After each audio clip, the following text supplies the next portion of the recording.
Smiles on Masson as the O's, after that rainy day off, welcome the Chicago White Sox into the city for a 4-game set. The White Sox leading their division and playing some of the best baseball they have played all year, and the same holds true for the Orioles here at home. Hi, everybody. I'm Gary Thorne, and welcome you. Now you start to get into some of these series where you really put your teeth into it. This matters. I mean, this 4-game set's important for Chicago to try and stay ahead of the Detroit Tigers, and for the Orioles to try and stay in a position where they might catch the Yankees, since the Yankees are next on the schedule. Well, one of the people who's made that possible all year long has been the shortstop. J.J. Hardy has been absolutely spectacular up the middle, and right now he is hot again. You see, over the last 5, hitting .381, going 8 for 21, 4 doubles, a home run, and 5 RBIs. 65 runs scored this season, is third best among the American League shortstops. And oh yes, what you're supposed to do is not only hit home runs when you get the opportunity, a new shortstop tradition that Cal helped make possible, you're also supposed to catch the ball. Well, he is number 1 in the American League fielding percentage shortstops, be he going away or coming in. J.J. Hardy has made a difference. He's hot, and he can make a difference in this series. Mike Bordick, Orioles got themselves a really great shortstop to play on this ball club. Oh, they sure do. And it's great that his bat is coming alive at such a crucial time. And J.J. Hardy got off to a great start offensively and just hit in some tough luck. And I think he's really started pressing in the middle of the year. But it's nice to see that bat potential come alive here when the bat is needed most down the stretch with the Orioles in the playoff hunt. But J.J. Hardy has just been brilliant defensively. He was brilliant last year defensively, should have won the Gold Glove, and is on track again to probably win the Gold Glove this year. Just playing outstanding. And I'll tell you what, when you look back at the Orioles through the course of the year, there are a lot of great stories, but you have to talk about the backbone of this team. Up the middle, the strength with Matt Wieters, J.J. Hardy, and Adam Jones up the middle has been the key. And I think J.J. Hardy has just been the guy that has been the rock and the leader out there in the field. And the Orioles, who had so many problems with errors, that's been cut back since the All-Star break. They've made the fewest in the American League, which is really unbelievable since they are still ranked last in fielding percentage. Then we go back to where we always do, starting pitching. That has been a key for the Chicago White Sox, and for the Orioles, one of the keys to their starting rotation. Wei-Yin Chen goes tonight. Yeah, Wei-Yin Chen has just had a great year as a rookie. What a great rookie campaign. Incredible numbers this year, but a key for him, obviously, is the days of rest this year. You know, after pitching over there in Japan, he worked on 6 days rest. Well, you see the numbers right here, 5-2 when he gets 5+ days off. And tonight is one of these nights. He's on 7 days off, so he should be strong. All the numbers are positive. That .311 earned run average, the opponent batting average down, everything is in line for success for Wei-Yin Chen. So he's looking tonight to spot that fastball. That's the key with him. He doesn't have great movement on his fastball, but he has deception to it, and if he can locate that, especially against this powerhouse offensive team of the White Sox, he's going to have success. And one of the things we're going to see is a White Sox team coming in that's very, very good. Perhaps understated, even though they are in first place. They've got probably 3 players, Mike, who are having career seasons. They've got players with 6 or more game hitting streaks, 4 of those in the lineup tonight. I mean, they are just pounding the baseball and getting pitching to go with it. Yeah, red hot. Robin Ventura has them relaxed over there, having some fun. Bats coming alive. Dunn having a breakout year after such a rough year. Rios, MVP caliber type year. A.J. Pierzynski, just, you can go on and on. Guys are having phenomenal career years, and the pitching has been outstanding. All right, that's going to set the stage. We are ready to go as we get set for the first of what's going to be a 4-game series. The Orioles on a nice summer night, ready to take on the White Sox. First pitch coming up.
Southwest Airlines. Find our fares online only at southwest.com. And by Jeep. Jeep and the unique brand of freedom you'll find only in the full line of Jeep vehicles. Visit Jeep.com to learn more. A lot of blue sky overhead as we get to the start of this ball game, and our train game time temperature is going to be at 90 degrees to start this one tonight. Humidity, though, at 47%. Visit train.com for an independent train comfort specialist dealer near you. It's hard to stop a train. Let's take a look at the starting lineup for the Chicago White Sox, brought to you by Dodge. It'll be Wise, Youkilis, and Dunn, Konerko, Rios, and Brzezinski, Viciedo, Ramirez, and Beckham. A.J. Brzezinski against the Orioles in the 4-game set in Chicago. That's what he did. See your authorized Dodge dealer and experience a world of performance, design, and fuel efficiency. Schedule a test drive or go to Dodge.com and check out their powerful lineup. And here's the scouting report tonight on Wei-Yin Chen. He is a first-year phenom. First in wins, second in innings pitched, third in strikeouts, fourth in earned run average, and he's going to need all those numbers to set the tempo against this tough White Sox lineup. And really, this 4-game series is crucial to get off to a good start in this first game. Got to do it with his fastball command, though. It's been a key for him all year long. He's able to spot that fastball in and out. He doubles up with it, and he's got to get that ball in off the plate on these big power bats like A.J. Brzezinski and Dunn and Konerko. You take a look at the first inning he's had this year, Mike, and it's been a problematic one. He's given up 19 runs in the first inning of ball games. That's the most of any inning that he's pitched, and there have been a couple of ball games where there were a lot of first inning runs that ran that number up. So he really's got to try and avoid that here in the start against this ball club. So we are ready to go. Here's Dwayne Wise, who will be leading it off. Wise playing in center field. Nothing short of spectacular for this team. Coming out of nowhere to get it done. Wise hitting .289, 6 home runs, 18 RBIs with the White Sox. Swing and a miss, and we are underway. Chen has a victory against the White Sox. Came in his second start. Was his first major league win. Back in April, he gave up 2 runs, 6 hits, and 5 1/3 innings against the White Sox. Off-speed breaking ball, 0-2 on Dwayne Wise. Yeah, I think Wei-Yin Chen tries to establish that fastball early, like most pitchers should. And I think sometimes teams, now that he's gone through the lineups a few times and the league has seen him, they're starting to be aggressive on him earlier in the count. They do come up swinging in these first at-bats generally. Here's the 1-2 delivery to Wise. And we'll take it. Didn't miss by much. Wise was sitting around doing nothing. Thought his baseball career was over. And the Yankees gave him the chance and then got released. Picked up for a just-in-case situation. Just in case happened with an injury, and he's playing. Jones back, and he's got it. Wise retiring. There's a look at the Orioles defense tonight. Nate McLouth over there in left field, Adam Jones in center, Nick Markakis in right, Manny Machado third base, Hardy and Andino up the middle, Mark Reynolds over at first, and Matt Wieters doing the catching. And that will bring up Kevin Youkilis. Youkilis, 245, 15 home runs and 50 RBIs. With the White Sox, this is his 51st game. And the pitch will be up high for a ball. Youkilis has hit .256 with the White Sox with 11 of his 15 home runs and 36 of his 50 RBIs for Robin Ventura's team. 1-0 delivery, the off-speed breaking ball, and that one's going to miss. And the count will go to 2-0. There you see the differentials. Yeah, he's certainly stepped it up since he's come over with the White Sox. I think this is just a much more relaxed atmosphere for him. And certainly has put up great numbers when he was with the Red Sox, but got off to a tough start over there, and there were a lot of rough waters, I think, over in Red Sox Nation. So he's happy to be part of the White Sox now. Playing with the Red Sox this year, Youkilis is 6 for 18 against the Orioles with a home run and 2 RBIs. That one off the fist, first base. Reynolds going, diving, not quite, but a great try. Ball was tailing away from him, and he gave it a whirl. He was about a step away from hauling that in. Yeah, great effort here by Mark Reynolds. He has made some spectacular plays here the second half at first base. And pretty good effort right there by him, diving on that rubber surface. Ooh, that was a pretty good bounce right there. That was. He's stretching over there to make sure he's okay. Youkilis, 2 ball, 2 strike count. Chen's delivery to him, and again, that one's going to be filed away. This White Sox team against left-handers, they come in about the same situation the Orioles are. They are 19-18 for Robin Ventura's team against left-handed starters this year. They do have some hitters in this lineup, though, who've got some big averages against them. That ball is swung on and fouled off. Youkilis hitting .309 against lefties and only .220 against right-handers, as one of the largest differentials on this White Sox team between lefties righties. 2 balls, 2 strikes, 1 down, nobody on. Youkilis with Dunn on deck. In the air to center field. Maybe right. Markakis comes over and puts it away. 2 down. Take a look at Wei and Chen's pitch usage in 2012, all this year, and look at pretty much predominantly all fastball, 65%, some sliders, 15%, changeup up 15%. But his last start, everything down. That fastball clicked up a notch. I think he was just trying to establish that pitch and then able to get to his off-speed stuff, which can be effective if he can locate that fastball. Here is Dunn, the story comeback-wise of the year. Absolutely unbelievable with the 38 home runs and the 87 RBIs. He's first in homers, 6 in runs batted in, first in walks, and first in strikeouts. Pretty amazing, right? Now that just tells me that last year he just missed, I guess, 27 times. Yeah. and you'd have the same numbers just about, right? That's right. Amazing. And a swing and a miss. So all of the negative numbers as far as the strikeouts are concerned remain, but as he had done in past years, not last year, he's delivering the RBIs and the home runs again. And that you can take the strikeouts when you're getting the other power numbers. 1-2 delivery and a great start for Wei and Chen. He gets the strikeout. He retires the side in order. A look at the Orioles starting lineup coming up.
The starting lineup now for the Orioles, brought to you by Southwest Airlines. Markakis, Hardy, and Jones, Wieters, Ford, and Reynolds, McLeod, Machado, and Andino. For Matt Wieters against the White Sox in the 4-game set in Chicago, a real good one, including 2 dingers. And here's the scouting report tonight on Francisco Liriano. He's looking to keep it rolling. This will be his 6th start as a Chicago White Sox, and he has 2 wins in a row. And his team is going for their 7th win in a row. So he wants to keep this stuff going. He has plus stuff. Last start, he was routinely touching 95 miles an hour, has a filthy slider and a pretty good changeup. But his problems have been those command issues throughout his career. Just unable to harness those pitches. But when he does, he is very successful. There are the numbers overall in the season coming over from Minnesota. You see the hits per innings pitched. It's the walks Mike was talking about, 67 of them. That's going to go to the middle. That's going to be a base hit. Well, Nick Markakis does it again. Orioles leadoff batter starts it out with a single in the 1st inning. And Nick Markakis has been doing this since the All-Star break. Aggressive early, finds a hole up the middle. setting the tempo for the Orioles offense. Of course, one of the hottest hitters, J.J. Hardy, coming up. Hardy's got a hit streak coming in of 5 games. Facing the left-hander Lariano, he's gone 2 for 10 against him lifetime. You see the left-handers have done very little against Lariano with that 198 overall average. He's given up 14 home runs, but only 1 to a left-handed batter. And the pitch will be taken down low for a ball. In fact, in his career for Lariano, he's allowed 6 home runs to left-handed hitters ever. That's amazing. He's pitched a few ball games. 1-0 count on Hardy. Markakis the lead, fakes the go, and the pitch is away. If teams want to run, the 2 pitchers on the mound have certainly had their problems. Base stealers are 16 out of 18 against Lariano. They are 10 out of 13 against Wei Chen. So there are some good numbers for base runners against these 2 starters. 2-0 count on Hardy. Hardy will put that one in the air to right field. Rios. Markakis halfway. 1 down. Here's a look at the White Sox defense tonight. Viciedo over in left field, Wise in center. Rios having a great year out in right field. Youkilis at third. Ramirez and Beckham up the middle. Dunn over at first base, and A.J. Przinsky doing the catching tonight. We're talking about pitchers, able to steal off the pitchers. Well, there's a couple good backstops going tonight in Przinsky and Matt Wieters that might kind of tame the running games. Przinsky's at 23% throwing out base stealers, not as high as last year. Wieters is at 37%, and of course is coming off the 3 for 3 in that last ball game on Saturday. Here is Adam Jones. That's going to go to right field, and Adam Ball. Rios is there, and he's got it. And there are 2 away. Markakis will go back to the bag. Wieters gets moved into the cleanup hole in this ball game as Buck Showalter, he puts everything together and then has that one final gut check on how he feels. In this one, he liked the numbers Matt Wieters has had against the White Sox. 4 for 11, 2 home runs, 5 RBIs in that first series. He's got a 2 for 10 with a home run lifetime off Lariano. And for Wieters from the right side, he's hitting .306. This has been the side for his average, and 4 of the 17 home runs he's hit. Yeah, he has been very productive, average wise, actually, from the right side. Left side, boy, power numbers incredibly high, but that average down a little bit. So obviously he'd like to be more consistent, but man, he feels good up there from the right side. Lariano will miss outside with it. 2-0 count. For the reasons Mike talked about, you do have to be patient with this left-hander on the mound, because if he is off, you can wait him out and get some pretty good pitches to hit because he gets behind in the count. 2-0 count. Dunn holding the bag at first. That's going to be down low, and the count will go to 3-0.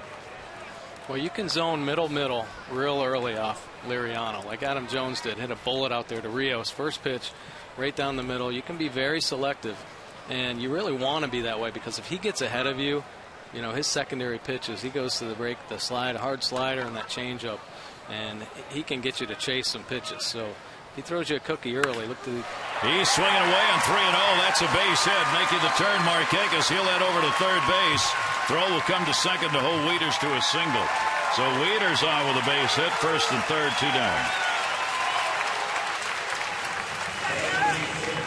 Talked about the first inning for Chen and how he'd struggled. How about the first inning regarding the White Sox? Yeah, it's unbelievable. And they've been on a streak, too. But, they're allowing so many runs early on. 9 runs allowed, in 5 of their last 6 games in the first inning. So they've had to work their way back. But, this White Sox lineup is a lot like the Orioles lineup in the sense that, if they're behind, they could pop the ball out of the park for a 2 or 3 run home run and get right back into a ball game. They have a very good comeback record, much like the Orioles do. They're not afraid of getting down and coming back to get it. They've had 36 come from behind wins this season. Now runners on at first and third, and Lou Ford in the lineup as the designated hitter in the ball game. He did not play in that series in Chicago, was not with the Orioles at the time, and the pitch will be taken for a strike. So Ford gets the DH work, and his first time up here gets an RBI chance. Ford, one of those being platooned in and out of the lineup. This is only the 11th game that he has played in, looking for his first RBI with the Orioles. And a swing and a miss as Laureano reared back 0-2. Laureano has lost to the Orioles twice already this year, both times with Minnesota. His first start of the year, he gave up 6 runs, 8 hits in 4 innings. The Orioles beat him, and then on July 18 he gave up 2 runs, 4 hits over 6, and the Orioles beat him. 0-2 count. Markakis off first base. Ford down to third and foul. Chopper holds it at 0-2. Well, that's that hard slider down and in that Ford just fought off, and Laureano rarely will throw a slower slider like a get-me-over slider, but he did first pitch to Lou Ford and then backed it up with a little changeup. And I think what makes his off-speed pitches so effective is he kind of has a little violence to his finish in his delivery, and it looks like he's going to be throwing at about 100 miles an hour. And adds to that deception on his off-speed. That's going to get away. The run's going to come. Coming to the plate, Laureano, and got him. Laureano, a late break, but he got there in time, and a good play by Pierzynski. And Markakis is taken out at the plate. Well, that's how the final out of the inning is going to be recorded. No runs on a couple of hits, no errors, and 1 left on base. Just in time to lay that tag down at the corner on the Markakis slide. Got him on the foot.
Your second room of flooring free.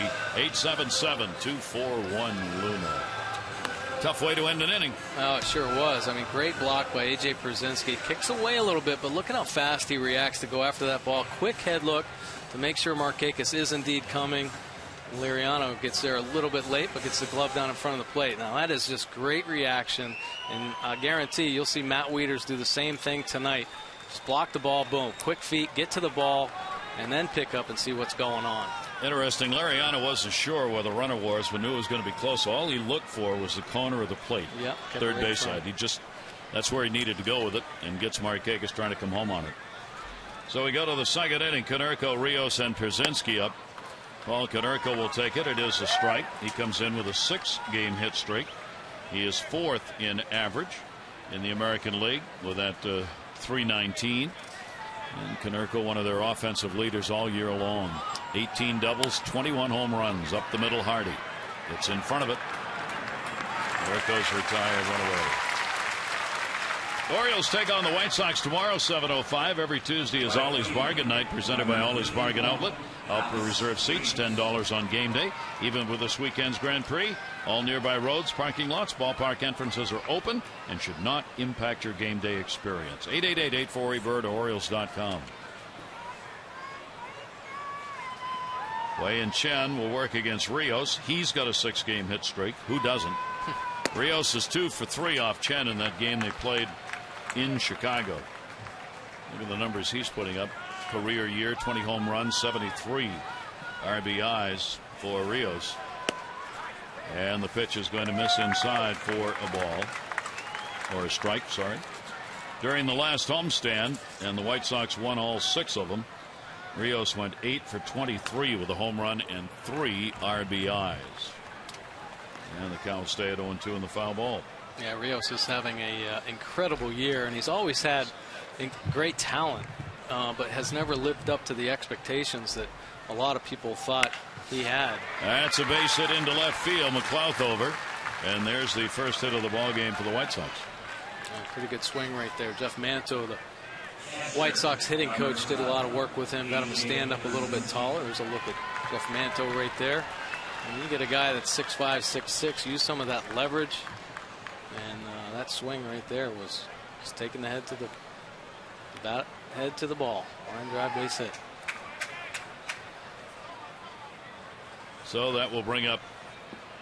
They do look alike, don't they? I hadn't looked at that before, but they do look alike. Here's Pierzynski. The much beloved, often flattered. He's got big numbers against the Orioles this year. He's gone 7 for 11, 2 home runs, 5 RBIs. I just love AJ Pierzynski, but a lot of people don't. 0-1 count, 1 away.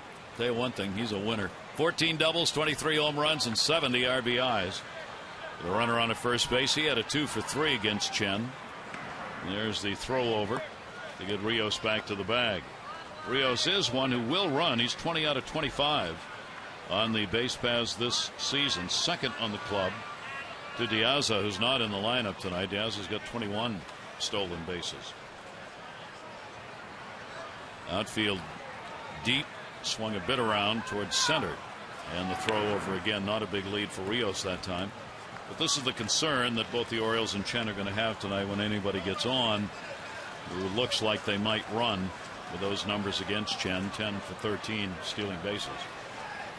Yeah, really, Rios is the only guy right now in the lineup that will run.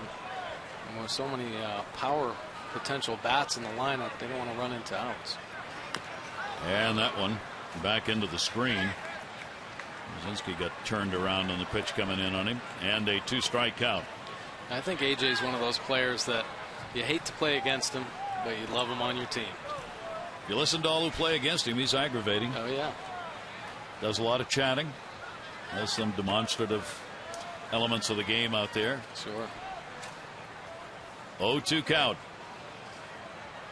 Decent lead at first. Runner not going. Fastball's going to miss outside. For Chen this year, left-handers 256, right-handers 243. So the lefty's actually a little better average. But the right-handers have the home runs, 14 out of the 20 that have been hit. There's the number on Rios stealing bases. Pierzynski's hitting 274 off lefties, 300 off righties. He steps out to draw a breath on a 1-ball 2-strike count. Rios not extending the lead over there, only 1 away. Pierzynski will loft that one the other way, and that will be a foul ball. He is not adverse to taking the ball the other way. Pierzynski will get a lot of base hits, doubles in the gap, and even home runs to the opposite field. Oh yeah, he's got good power the other way. Yeah, he's a professional hitter for sure. He's going to take what they give you, and with his strength, he can drive it that way. 23 home runs, a career high. He's had 5 home runs the last 15 ball games played. 1-2 delivery to him, and a good pitch up and in. Pierzynski goes down swinging. 2 Ks for Chen. We'll talk about the location of Wei-Yin Chen's fastball, and this is a perfect pitch up and in, just under the bat.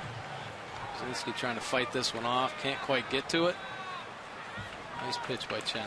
And our Nissan Pitch Track gets the Nissan Summer Saving Days. The event ends September 4th. Visit ChooseNissan.com. Hurry into your local Nissan dealer. Only 5 out of the strike zone of the 27 thrown so far, with 2 down here in the second inning. Here's Visaedo, their left fielder, and a big swing on a even better fastball. Well, that's what you're going to get when you attack that strike zone as a pitcher. You're going to get more aggressive swings from guys, and you're going to get chases out of the zone, and this is what's going to help Chen. They're swinging at his high fastball. Well, it's only going to make his off-speed pitches that much more effective. 0-1 count. Runners on at first. Rios been there since one down. And that pitch is just going to miss. Nope, got him for a strike. This Aedo's hitting .344 off left-handers and only .227 off righties. One of the largest differentials in the American League between lefty right-handers. And in fact, at .344 is the 5th best average in the American League against left-handers. Here's the 0-2 delivery, grounded, chopped at towards third base. Machado will go to second. No runs, 1 hit, no errors, and 1 left on base.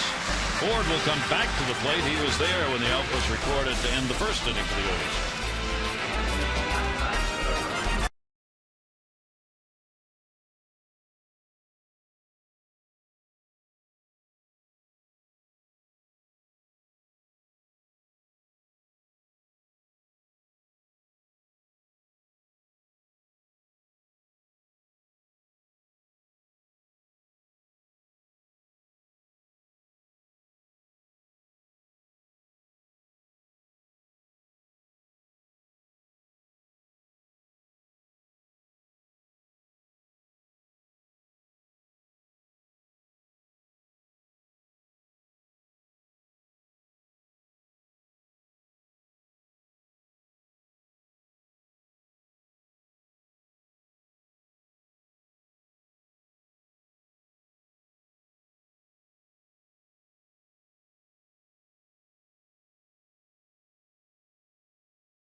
Of for the Baltimore Orioles. Right now, the Orioles have the biggest improvement in win percentage from last year to this year in Major League Baseball. Chicago White Sox on that list, they are 6th. That's impressive. That's amazing. I mean, yeah, Orioles fans should feel really good about that. And, of course, that's why there's such a buzz in the city. But now wanting more, let's go to the playoffs. Why not? Put themselves in a great position. The Orioles, if they win just 50% of their ball games for Buck Showalter, will have 87 wins. I mean, that puts you right in the mix at 50%. You get a little above that, the percentage they're playing at now, they're going to close in on 90 wins if they can keep playing the same percentage that they're at the moment. And there's no reason to believe they can't. I mean, they've been consistent in doing this all year long. Here is Ford. He's had a good look at Lariano. He was at the plate when the out was recorded on Markakis trying to come in on a ball that got away. So Ford gets to start it all over again with Reynolds and McLeod to follow. Both teams with win streaks. As Mike said, the White Sox have won 6 in a row, all of those coming at home. The Orioles have the 2-game win streak, and the Orioles have won 10 of their last 13 games here at Camden Yards. 2-1 delivery, fastball up high. Lariano misses, and the count goes to 3-1. Yeah, there was a lot of talk about why the Orioles hadn't been playing so well here at Camden Yards. And, well, now they're playing well. They are. Got it turned around. Yep. That is a strike called. Ford wanted to try and make his way to first base. Lariano with a 67 walks surrendered. He also strikes out a bunch of people. He averages 9.9 strikeouts per 9 innings, 3rd best in the league. Fouled off. Got a round on it and just missed going over the bag. 3-ball, 2-strike count. 500 pitcher lifetime. There you see the strikeout ratio. He's 52 and 52 in his career. He's still only 28 years old. It seems like he's been around for 20 years. I agree. 3-2 delivery down the line, right field, headed towards the fair pole. Goodbye, home run! Maybe that second chance at all those pitches. He got a hole in one, 3-2, and the Orioles have a 1-0 lead.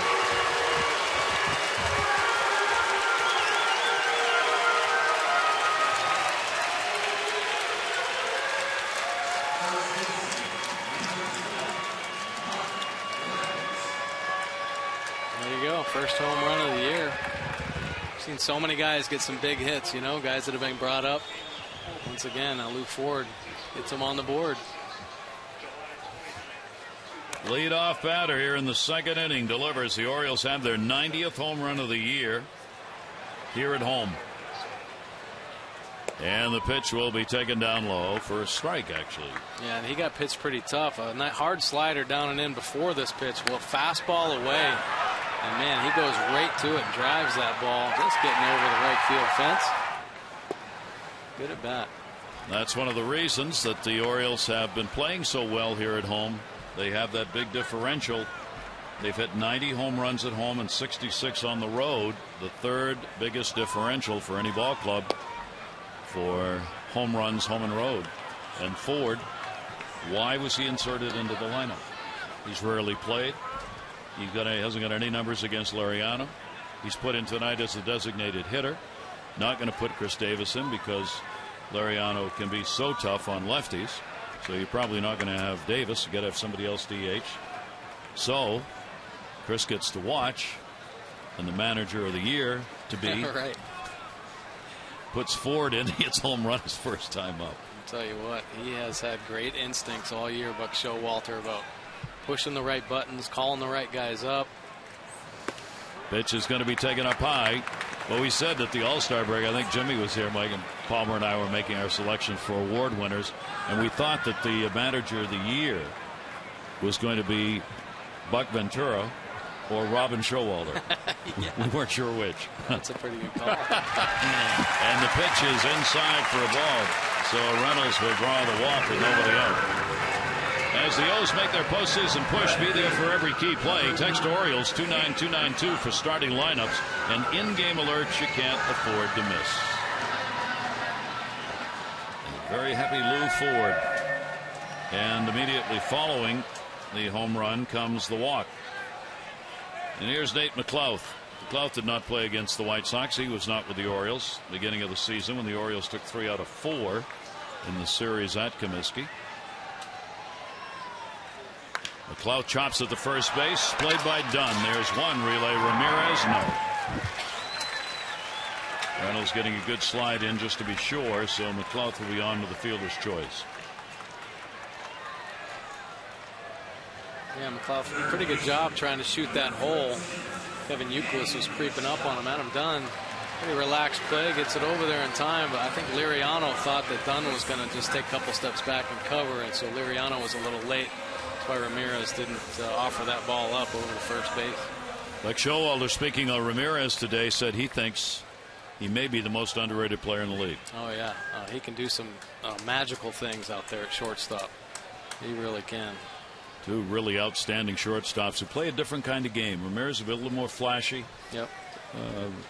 Do things to make the highlight reel a little more often than J.J. Hardy, who just brings you that consistent quality at short with a glove. McLouth now at first base. Manny Machado at the plate. Machado hasn't played against the White Sox either, of course. He was down in the minors when the Orioles played that series earlier.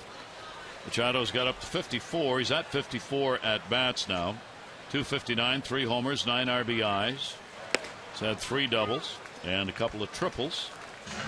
His rookie campaign. Red Sox beat Kansas City today 5-1. Cody Ross had a 2 for 4, 3 RBIs for Boston. Matsuzaka's back and he got the win. Luke Koshaver took the loss for Kansas City. Red Sox have just about dwindled out of it. They're not going to catch whoever's going to win the division later, and the wild card chances aren't very good either, because you're running out of games with a chance to catch up with anybody. And the Red Sox are 9.5 games out of a wild card. Yeah, when you trade half your team away, you pretty much said it's over. Yeah. 0-1 the count. Manny Machado waiting. He'll loop that one down the line. Could be a problem. Rios coming, diving, and he goes out of his glove. McLouth had to wait. He'll go to second and stay. Throw comes all the way over to third base. Rios got there but could not put it away. McLouth had to wait to see if it was going to be caught. Rios has those long strides out there. It looked like that ball was going to drop for sure, but he covered some ground and then actually might have over boogied. That ball went over the top of his glove. McLeod trying to get a good read and just puts on the brakes there at second base. That is a hit. So Machado picks up a single. Only one away, runners at first and second, and here's Robert Andino. So Machado's on with a base hit. Why would you start Robert Andino at second base from Ryan Flaherty's been hitting the ball really well? Because Robert Andino is 4 for 6 against Laureano and 5 for 14 this year against the White Sox in that first set, and he needs some at bats. Got to get him in. You put him in where he seems to have the best chance of having a good night. Laureano with a look back. Andino will take it outside for a ball. Yeah, I think every manager wants to put his players in positions where they can be successful. You know, and when you have role players, like Andino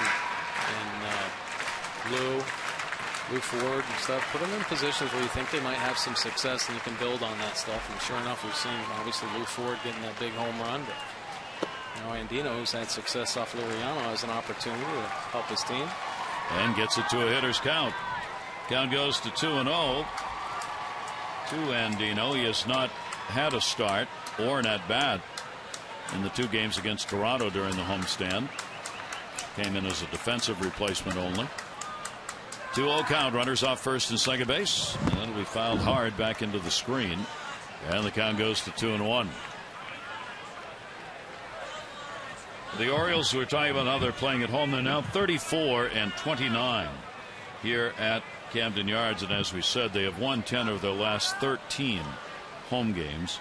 You go back to the end of last month is when that spree started. And the big one, take advantage of your home park. Way up high, Laureano falls behind here, 3-1. And that is going to bring a visit to the mound. This is what Mike was talking about. Don Cooper's on his way out. It's about control, and when Laureano sometimes loses it, he loses it big time. Yeah, he looked 17 balls, 17 strikes, so struggling trying to find that zone, and we've seen so many pitchers. I mean, we have one on our staff, Zach Britton, who just has incredible stuff, and if he can just work that zone a little bit, his secondary pitches will get a lot of swing and misses, and I think Laureano falls in that same kind of category. And we've seen Zach Britton have great success, but Laureano, the veteran pitcher, knows what he needs to do. Just get those more of his pitches over the plate. But I think he's been tinkering with his mechanics a little bit. You see the walks are most walks per 9. Laureano on that list, of course, at 4.76. Victor Romero, that's uncharacteristic, I think, at 5.05 this year. Jimenez, pretty good group there, but all pretty good veteran pitchers that know how to make their adjustments, or should. So 3 ball, 1 strikeout. Andino, runners at first and second, 1 out. And Andino will take it and draws the walk, and they're loaded. So a home run, a single, 2 walks in the inning. The only out coming on a fielder's choice. The Orioles have a chance to have a big second inning here. Nick Markakis sacks full.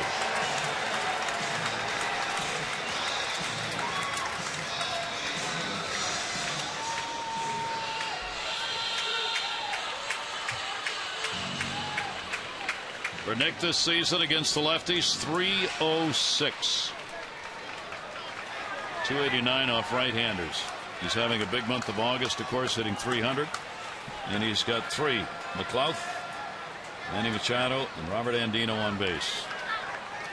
3 grand slams in his career. Infield will play a double play depth. Outfield gives him the big gap in right center. And he'll take the first pitch down low.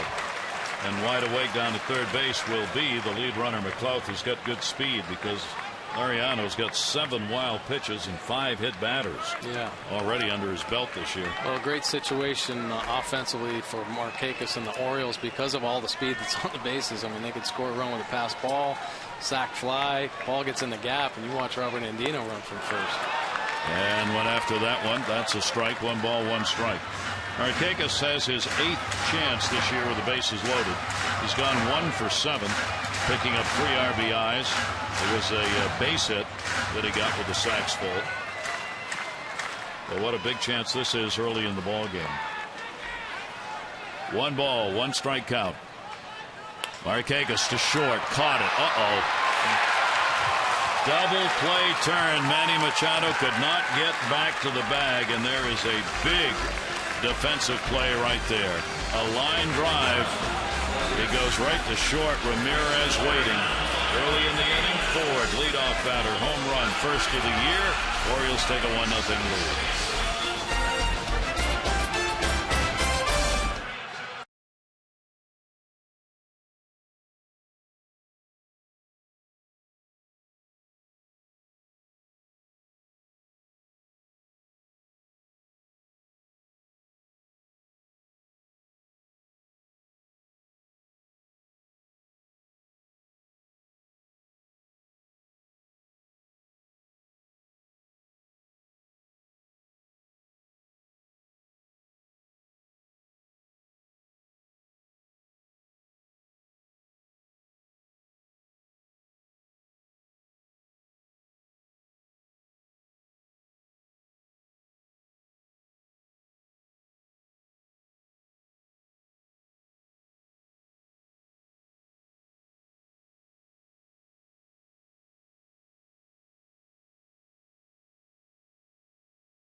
To you by AT&T, the nation's largest 4G network. AT&T, rethink possible. As we are prone to do between innings. Yes, even in the booth, we like to talk baseball. The double play on that is a tough one, and Mike was just saying managers have different philosophies about guys on base with the bases loaded, less than 2 out. Yeah, with the bases loaded especially. And there are some managers that believe they don't even want their runners to get off the base. Just take a foot or two lead to avoid a situation like that. I think early in the ball game, especially against a team like the White Sox, you want to try to capitalize and get as many runs as possible. That ball's hit a line drive right at the shortstop. He probably had a couple options. Ramirez did to potentially double up guys. It's just Manny Ramirez got an aggressive secondary lead. The ball was hit basically right at him. Nothing else he could do. It's interesting, though, that you would to coach that way, to have it as a rule, say early in the ball game when the bases are loaded, nobody less than 2 out, stay on the base. Yeah, just stay. I mean, it would literally be interesting. Step you don't away. see it very often, but there are managers that talk about that. Interesting. Here is Alexei Ramirez, whom we were talking about. He's got a 6-game hit streak. He's got one. Konerko's got one. Rios had one, but he got a base hit, so now his is 7. Ramirez against the Orioles went 5 for 13 with an RBI in the game in Chicago. Beckham and then Wise, top of the order. 2-2 delivery by Chen and a chopper that will be fouled off third base side, and the count will stay at 2-2. Chen with no walks, 2 strikeouts so far. Ramirez is the wiry one, slender of build but a solid bat. Here's the 2-2 delivery. And to short, Hardy's got it. That's not that easy. 1 down. He was right there to get it. And we want to congratulate Dottie Jenkins, our Maryland Lottery Strike It Rich contestant of the game. You get $500 for being selected. You get $100 more for every strikeout recorded by an Oriole pitcher.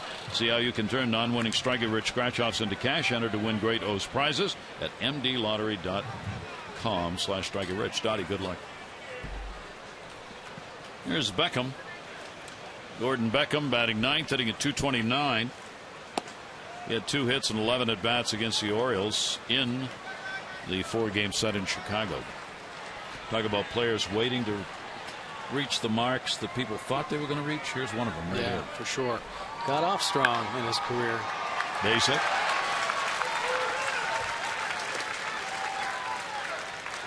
So Beckham on with the single with 1 away. That'll be hit number 2 for the White Sox.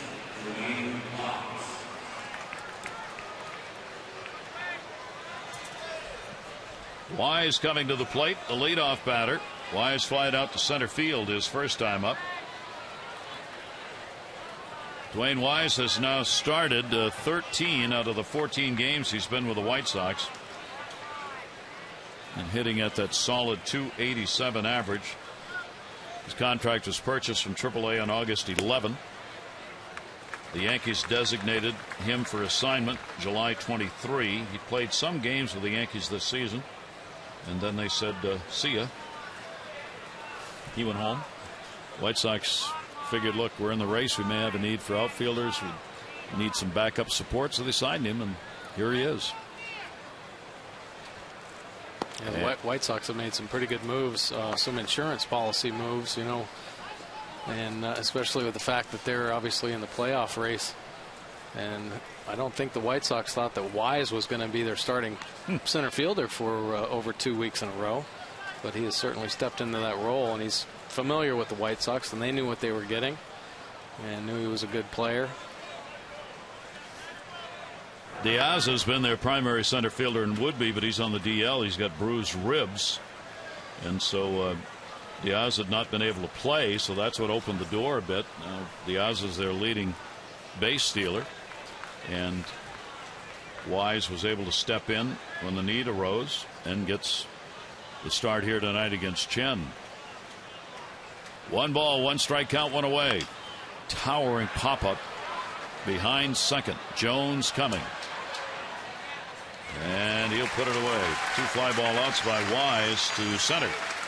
As the AL East and wild card playoff races come down to the wire, the Orioles host the Tampa Bay Rays for a big 3-game series September 11th through the 13th. Don't miss this key showdown. The Birds take on the division rival Rays. Get your tickets in advance, 888-848-BIRD, or go to Orioles.com. That'll bring up Kevin Youkilis with 2 down and a runner on at first. Youkilis has continued one of the marks of his outstanding career. One's a high average, the other's getting hit by a pitch a lot. He leads the league 13 hit by pitches. He always crowds the plate, and when he brings those arms down, generally they're really covering the inside corner of the plate. Yeah. Well, that's why he's got that gear there on his elbow. Probably been plunked there a few times this year and throughout his career. But one thing you can't be when you step into that batter's box is scared about being hit. And he stays in there as long as he can, willing to take a little pain, try to get on the base. Good off-speed pitch right there, and it's in there for a strike, 1-1. Kevin Youkilis here at this ballpark, Camden Yards, lifetime is a .327 hitter. He's had 10 home runs here and 39 RBIs at Camden Yards in those 53 games that he's played. He has always been an Orioles nemesis. Carries a lifetime batting average of .321 against the O's. And the breaking ball, that'll be taken down low. I had to talk with Kevin tonight because somebody gave me a number. Actually, it was over at the Little League World Series. A statistician said something to me that I could not believe. The Kevin Youkilis, in his entire major league career, has never swung at a 3-0 pitch. And I said, that's not possible. He said, ask him. So I did. Kevin said, nope. 258 3-0 counts. He has never swung at a 3-0 pitch. And I asked him why. Kevin said, well, he said most 3-0 situations that I've been involved in don't call for me to have to go after a pitch. I can wait him out. I'm not afraid to hit 3-1, 3-2. In fact, I'd rather do that.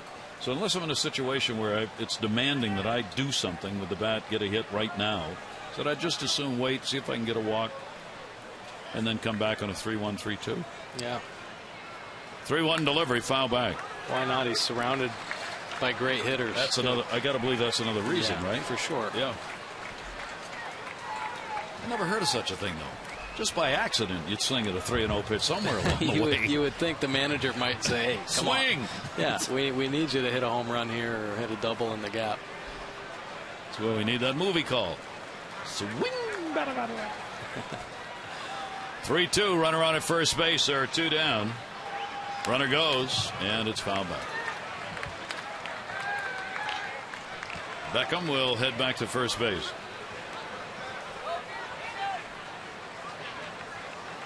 Very little breeze here tonight. A little bit blowing out towards left, but not anything that's going to affect the ball game, at least not right now. Very pleasant night for baseball. You see the flags just gently unfurled. Euclid waiting. 3-ball, 2-strike delivery. And he got him. Got that fastball up and got him to go after it. 3 strikeouts picked up by Chen.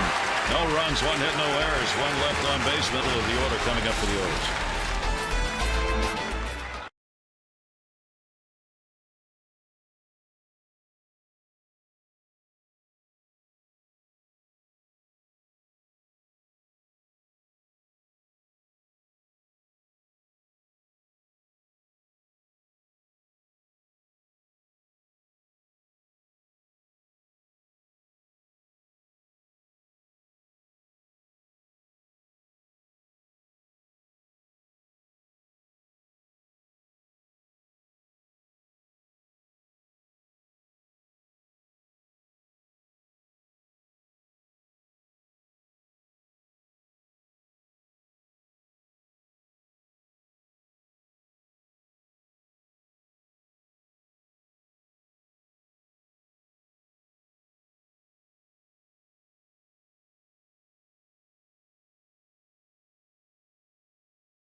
Ball game. Pass ball gets away.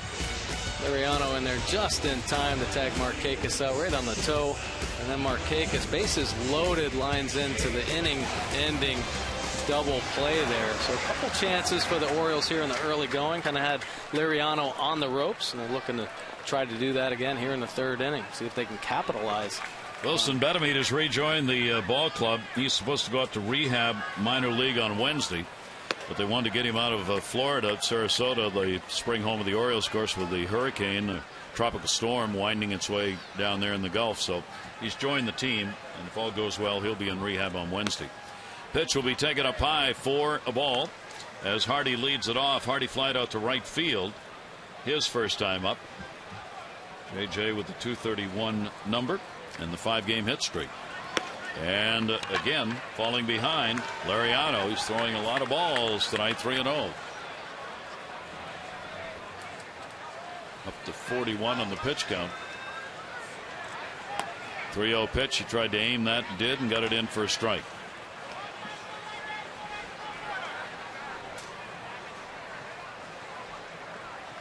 Pitching coach watching. Don Cooper over there, who's on the left. That ball in the air to center. Hit hard. Wise is back. He's got it and one away. Take a look at this day in baseball history, brought to you by Ocean City, Maryland. Make memories of your own this summer. Book your vacation at OCOcean.com. In 1978, Joe Morgan with the Reds became the first major league player with 200 home runs and 500 stolen bases. And in 1997, the Cleveland Indians pulled their socks up just below their knees. Why? To honor Jim Thome. It is Jim Thome's birthday today. Happy birthday, Jim. And honoring you, Mr. Jones. And Adam Jones will take the pitch up high for a ball. Players do that only when they think highly of a teammate, to take that kind of an effort. Sure. And a swing and a miss. Liriano buried that one coming in. Jones flied out to right, his first time up. For Adam coming into the ball game against Liriano, 4 for 12 to start tonight, 3 home runs against him. I'd like to do a little more of that in this ball game. Buck Showalter said before the game he considers this a series in which runs are going to be at a premium. So he's viewing this whole series, to start at least, as one where the runs are going to be few and far between. Ramirez has it, makes the play, 2 down.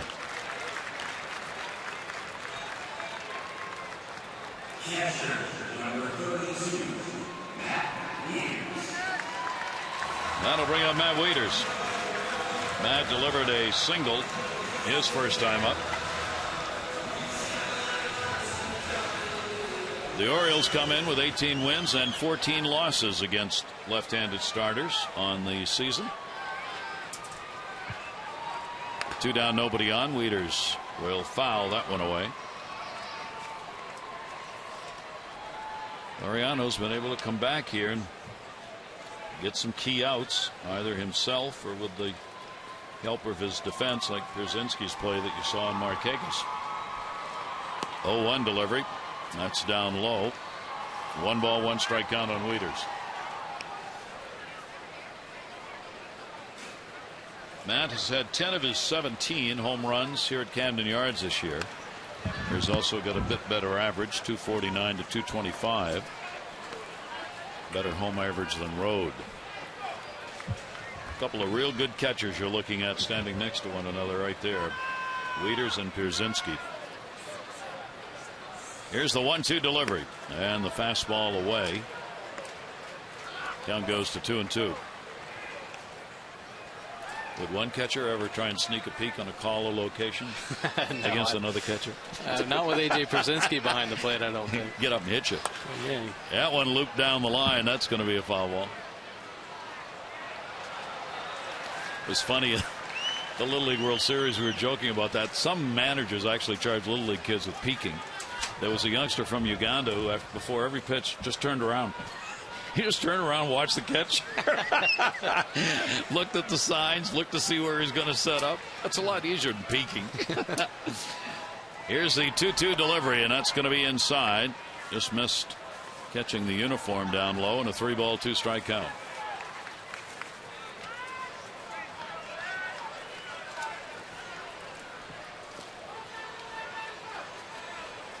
Bottom half of the 3rd inning. Wieters fouls it back. Home run by Lou Ford leading off the 2nd is the only run on the board. Orioles have a run on 4 hits. The White Sox no runs on 2 hits. Orioles have left 3. 2 have been left on by the White Sox. Ford got the dinger. This will be the 8th pitch of this at bat. 3-2 delivery. Wieters takes it and he wins.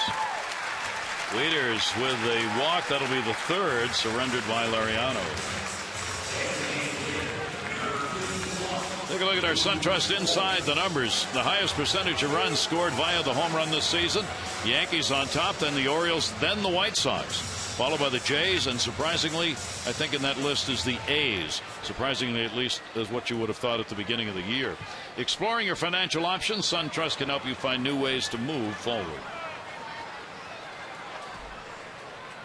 Here is Lou Ford, and the pitch is a strike on the outside corner.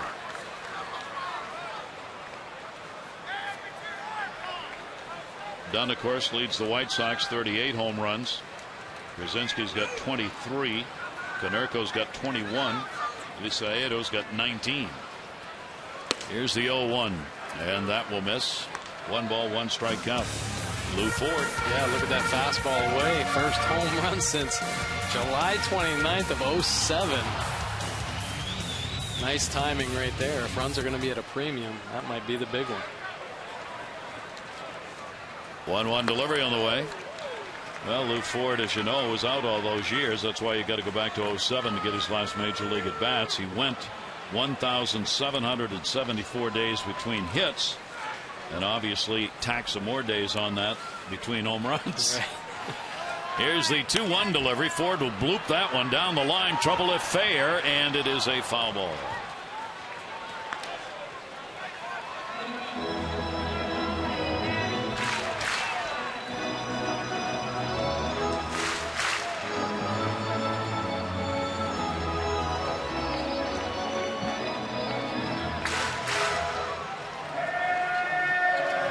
Wieters waiting at first base, having drawn the walk. Laureano with 15 total home runs surrendered in the 129 innings worked so far this season. Here's the 2-2 delivery to Ford. Has got one of them. He bounced that one about 3 feet out in front. Pierzynski, that one just came right up into the chest protector. 3-2. Yeah, pretty good block here. I'll tell you what you see out of veteran catchers is just no panic. Saw that great play he made earlier in the ball game, and this play here too, just stood tall. Nice block right there on a ball that Liriano just spiked it about 40 feet in front of the plate. Brzezinski put his arm at his side, so there was no hole between his body and the arm. Here's the 3-2 delivery on the way. Swung on and missed. Ford is retired. No runs, no hits, no errors. One left on base. First game of a 4-game set. We've completed 3 innings. Orioles lead.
By Chevy Cruze, offering the best highway mileage of any gas engine in America. By Farmers Insurance. Call 888-96-FARMERS or visit farmers.com to find a local agent. We are insurance. We are farmers. The pitching rotation for this series is in, to say the least, a state of flux. We understand Jake Peavy, who is scheduled to go in the 3rd game, is now not going to pitch in this series. He's going to pitch Friday against the Detroit Tigers. So right now we've got Chris Tillman against Chris Sale, the 15-game winner for tomorrow night. The game on Wednesday, it's either going to be Joe Saunders, the newly acquired left-hander who's not here yet. He's supposed to arrive late tonight in Baltimore, or Zach Britton. And those two are probably going to start on the last 2 games of this series, but in what order we don't know. And then Quintana is supposed to pitch in the final game of the series. We don't know who's going to pitch the Wednesday game that Peavy was scheduled for. So that's where all that stands right now. And the pitch will be taken for a strike as Dunn stands in. Adam Dunn, a strikeout victim, his first time up.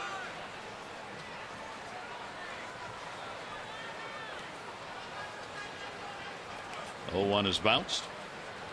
Dunn has 38 home runs. He leads the majors. No White Sox player has ever led the major leagues in home runs. Bill Melton was an American League leader, as was Dick Allen twice. But no one's ever led the majors in home runs playing in a White Sox uniform. Home plate umpire Tim McClellan checking on Matt Wieters there after that ball bounced up on him. Well, if they rated home runs by distance, I think Dunn would have it hands down no matter what, because when he hits them, they go a long way.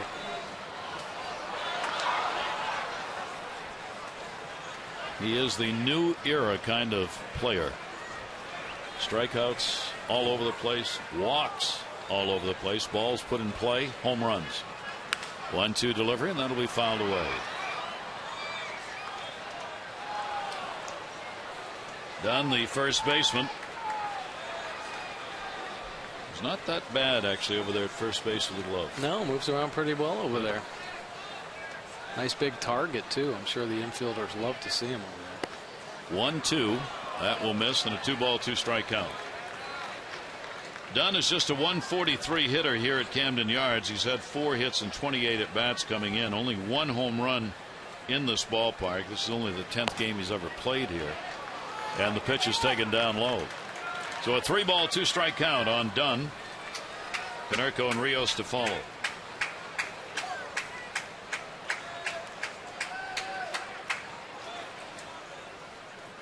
Full count delivery is popped up. Shallow center. Here comes Jones again. And he's got it. Busy day in center field for both Jones and Wise. Our PNC minor league report is brought to you by PNC for the achiever in you. Caleb Joseph, 7-game hit streak going right now at Bowie, where he's hitting .321 in the 28 at bats, a home run, and 3 RBIs, and a very solid season in 97 games. Oh yeah, having a great year there. Catcher, a promising prospect, the Orioles, and has got Bowie in the playoff hunt as well. There's a few minor league teams that have a potential to go into the postseason as well. And he's a big hockey fan. The Bay Sox right now looking at a magic number, trying to get it down to 4.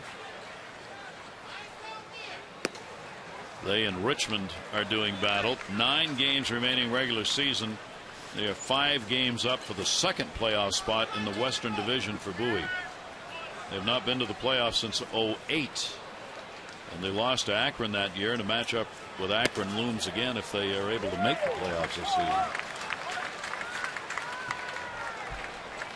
Well, it's pretty exciting to have some teams actually in some playoff contention. I know last year Frederick, led by Manny Machado and Jonathan Scope, ended up taking the championship there. Well, Frederick's in the playoff hunt as well this year, and now Bowie. And Norfolk is playing really well. So it's very promising. It's nice to see that winning has become a part of development. And certainly Buck Showalter and the player development staff have really instilled that in so many of the younger players.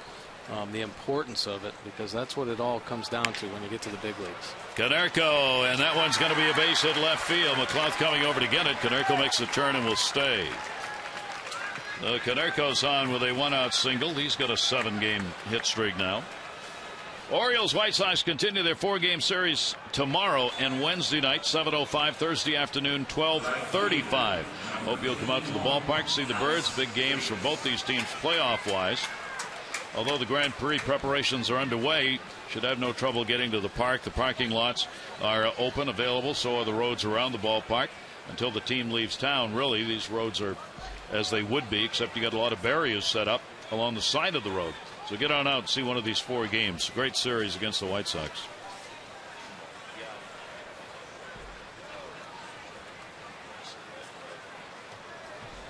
Here's Rios. Rios a single his last time up. White Sox now with 3 hits, the Orioles 4.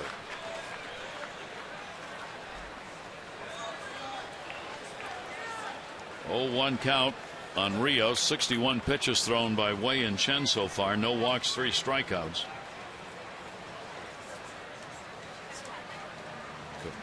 Konerko off first base. That'll be foul back. Take a look at Wei-Yin Chen, earned run by inning. First inning kind of tough for first through third, excuse me, 4.20, then settles down in the middle. In the end gets a little bit tired, but that's a good sign. Strength in the middle of the ball game, and usually that first inning has been the trouble spot for him. So when he gets through there and settles in, pretty consistent pitcher. 0-2 delivery. 2 teams who numbers wise are very comparable. White Sox are 8th in average, 4th in runs. The Orioles are 11th in average, 9th in runs, but only a separation of 0.6 runs per game. They're pitching. The White Sox rank 7th in ERA, the Orioles 8th. White Sox starters are 6th, the Orioles are 9th. It's that bullpen, of course, where the Orioles again get the advantage. Orioles are ranked 3rd in ERA out of their pen. The best bullpen going for much of the year in the American League. The White Sox ERA 3.8 is 11th in the American League. That's why they aren't allowed to have as many people in it. Unless you do good, you don't get to go out there. And a 2-strike count on Rios. Battle here, Chen and Rios, and he got him in again. Getting a White Sox hitter to go after that high fastball. Yeah, pretty effective pitch by Wei-Yin Chen. You know, we always talk about not elevating your fastball, you know, keeping it out in the hitting zone. Well, Wei-Yin Chen tonight has kept it above the hitting zone, and they've been aggressive on it because it looks like it's going to be a pretty hittable pitch. It has just enough at the end to get up over that strike zone and induce a lot of chases. The White Sox, other than Dunn, are not prone to want to take walks. They come up there swinging. And a big cut right there by Pierzynski. A strikeout victim his first time up. White Sox come into this series 8th in strikeouts in the American League.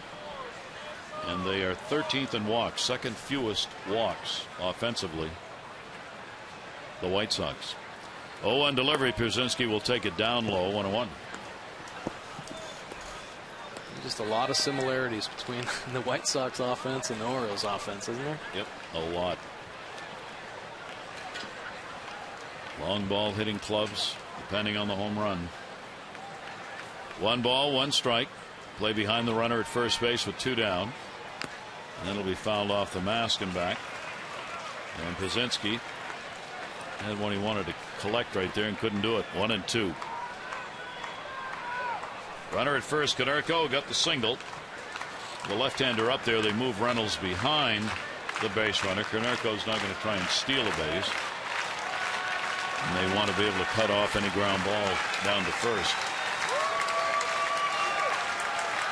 Here's the 1-2 delivery. And it got him going after it. That's 5 strikeouts in the ballgame, 2 in a row here in the 4th inning. No runs, 1 hit, no errors, 1 left on base. Lou Ford's home run, the only one on the board.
Lou Ford delivered the home run, his first, and Chen has picked it up as necessary. No walks and 5 strikeouts so far in the ball game, getting those White Sox hitters to chase that high heater. I like the hat, and that's clearly a homemade job, but very well done. That's how major businesses begin right there. Try something at home, it's on TV, next thing you know, the whole world wants it. That's right. And you could probably fit it in your pocket. At the end of the game, you roll it up, put it in your pocket, and then you break it out. It's this giant hat. Might be easy if you just got in the hat. Yeah, right. Let somebody carry you one. 1-4-0 for the Orioles, 0-3-0 for the White Sox. Lariano on the mound, facing Mark Reynolds. Reynolds drew a walk his first time up, 2 for 14 this year against the White Sox. See the 62 pitches thrown, and Reynolds will foul that one back. Reynolds has not had a hit off Lariano in the 6 at-bats he's had against him. Reynolds is due to have one of his streaks where he hit some home runs. Not that he's been bad of late, but he generally put a few up in a row when he gets going. Here this month, Reynolds hitting .277, a real good solid average in the month of August for him, and he's had 4 home runs in his last 16 games. 1 ball, 2 strike count. Wow. something in his eye. Tim McClellan walked away with him, so he gets the timeout. The pitch was delivered. There's all kinds of stuff happening right there. I don't think Mark ever called timeout, but he paused himself and wiped something off the brim of his helmet. And then Tim decided to call timeout. And a slow roller down to third. That will be a foul ball. Nucleus will let it go foul. And the count will stay at a ball and 2 strikes.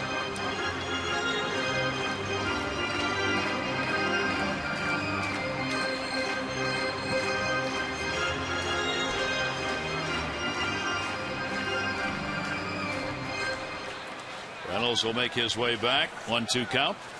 Look at Mark Reynolds' declining strikeout percentage by year. Back in 2010, it was up to 35.4, but here this year, working its way down. Walks are still on the rise for Mark Reynolds, so becoming more patient at the plate and cutting down the strikeouts. Another foul ball. Count will stay at a ball and 2 strikes. Working Lariano here off that slider. Reynolds leading it off. McLeod, Manny Machado due up in the inning. Here's the 1-2 delivery. And another one that ricochets off the mask and hard. Pierzynski caught that one, signaling he's all right to Lariano. Yeah, that one got him good. Firm fastball here. Just got a piece of it over the top of the glove and squared him right up, right between the eyes. Oh, so you want to be a catcher now? He's been doing it for a long time. look at Robin Ventura. Look at this. Oh, great shot. That is. Your manager clearly empathizing with you. Oh, wait a minute. He's laughing. Yeah. And it's fouled back into the screen. Stay at 1-2. Great first year for Robin Ventura, working behind the bench, of course, for the White Sox, with Avi Guillen heading down to Miami. And an arrangement everybody, the club, and both managers wanted. And Ventura's really put the numbers up. Here's the 1-2 delivery, and the pitch is high and away. White Sox are 16 games over for the first time this season. They have been in first place by no more than 2.5 games. It's been very tight with the Tigers right behind them. 2-2 delivery, and Lariano will win that battle. Gets his second strikeout. And they've come back to back. The Mid-Atlantic Sports Report will return tomorrow 5 to 6:30. Tom Davis, Phil Wood, Mel Antonin, and Dave Johnson all have the latest Oriole news headlines from around the majors. And Theo Harris will be joining them to find out what Orioles fans are saying about the Birds' playoff push. McLeod, fielder's choice, his first time up. Man at the garage today said, "I'm waiting a long time for this." I said, "Does that right front tire look like it needs air?" Yes, it does. How many years has it been since we had a playoff push? 15, I said.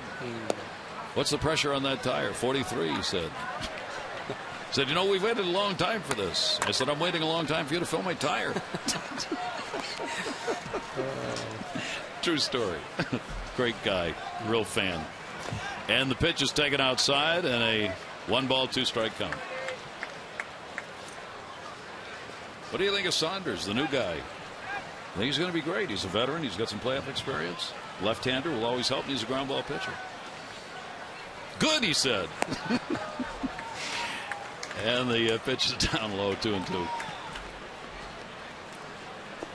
Dave McLeod into a fielder's choice his first time up. This is a pitcher's game all the way. Lariano will miss down low again, 3-2. Lariano keeps pressing the edge of the table, finds a way to get back towards the middle of it with a strikeout or a key defensive play behind him. Yeah, he has been living on the edge for sure, but his pitch count keeps rising, falling behind a lot of the Orioles batters, so he might not be long for this game. Here's the 3-2 delivery on the way. Ground ball to first, foul. Lariano is the kind of pitcher who will give the likes of Don Cooper, his pitching coach, heart palpitations during the game. You're never quite sure what's going to happen. He can get himself out of great jams or get himself into big ones. Yep, and he has the stuff to. Well, he's thrown a no-hitter before in his career. Guess who that was against? Beckham makes the play and gets the out. You're going to acquire a hired gun for the end of the season while you're making a run. Probably going to go after the guy who pitched a no-hitter against you, right? Hey, can't beat him, join him, right? Yeah, there's no-hitter against the White Sox in Chicago, pitching for Minnesota. He's up to 77 pitches. So we're not looking at a complete game here unless he has a miraculous next 3 innings. Here's Manny Machado. Machado singled his first time up. Souvenir. 0-1 count. Machado hitting at 273. White Sox have not had a runner to second base in the ball game. The Orioles have left 1 in scoring position of the 4 they've left on. That will turn him around, and a 1-ball, 1-strike count.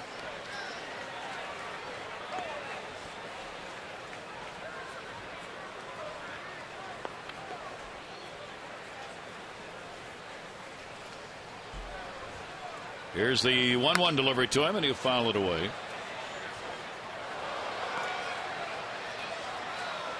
So 80 pitches in the ball game, and 19 of them have come this inning. Reynolds worked him pretty good. Leadoff batter. 1-2 now on Machado with 2 down and the base is empty. And he'll miss down low with it. Talking about the White Sox, they've been in first place for 87 days this season and have not been out of first place since July 24. But their lead has never been more than 2.5 games. And got him. That's just a nasty slider he couldn't find. So 3 strikeouts, 2 of them coming in this inning. Orioles retired in order. Still a 1-0 O's lead.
Cal Ripken Jr. will be honored with that larger-than-life bronze sculpture in the new Centerfield picnic area. The gates will open at 5. Ceremonies are 5:15. And all fans will get the replica Ripken sculpture, so please help honor the Iron Man. That's going to be on September 6th. 5 o'clock. Gates open, 5:15 ceremonies. 888-848-BIRD, Orioles.com/legends. Pitchers all the way in this one. Chen no walks, 5 strikeouts. Lariano's walked 3 and struck out 3.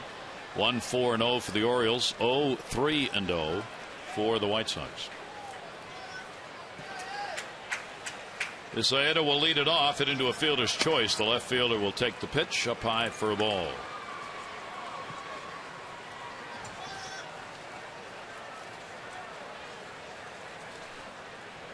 One-0 delivery. Went after it. Fouled it right straight back. No base runners past first base in this game for Robin Ventura's team. Boy, you don't want him to get beyond that. The White Sox have the best team average with runners in scoring position in the American League. They're hitting .290 when they get them in scoring position, and they have 3 of the top 10 averages in the league. So keep them on at first if you can, or not at all. Rios, Ramirez, Pazinski all in the top 10 average wise with runners in scoring position. And a 2-ball 2-strike count is Ciedo. Wei Chen has been in charge so far, working with the extra couple of days rest, and has looked strong and effective. Here's the 2-2. Tried to get him to go after that fastball up. 3-2. Yeah, why not? He's offered at 2 pitches that questionably out of the zone. Fouled them both off. Fastballs up. Ciedo, 3-2 delivery to him, down to third base and foul. Ciedo getting back into the lineup. He'd missed the last 2 games. Sore shoulder, right shoulders, throwing shoulder. He's been hitting well, .314 over the last 14 ball games. So they are fortunate. No DL required. Couple days rest and back in the lineup. 3-2 delivery to him. That's foul the other way.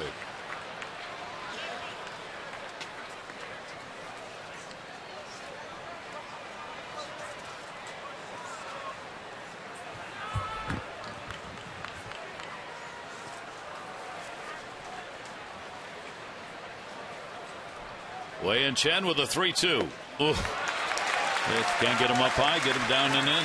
Wow. Tell you what, pretty gutsy pitch right there by Wei Chen. Probably his best slider of the night. Real hard, down and in.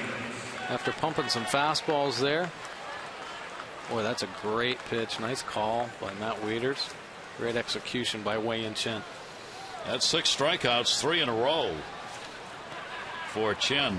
Here's Ramirez, who grounded out his first time up.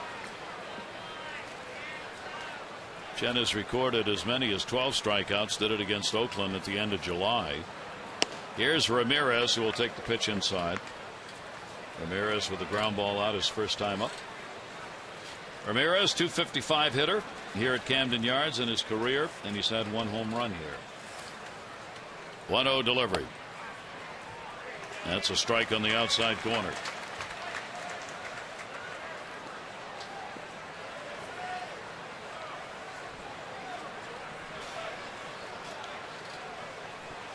Chen 1-1. His 80th pitch is hit hard to second base. Andy. 2 down here in the 5th. Andy O's extra postgame tune-in brought to you by PNC Bank. For the achiever in you, Tom Davis, Rick Dempsey standing by to take a look at this first game of the 4-game set. We'll listen in to the manager in his press conference and hear from the players after this ball game in what right now is a real good one. Luke Showalter's team trying to pick up their 70th win, which would be 1 more than they had all of last year. And that ball hit in the air to right field. Markakis on the Beckham fly ball, and Chen has a solid inning. He retires the side in order. That's the second time out of 5 Chen has set him down 1, 2, 3.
Spot.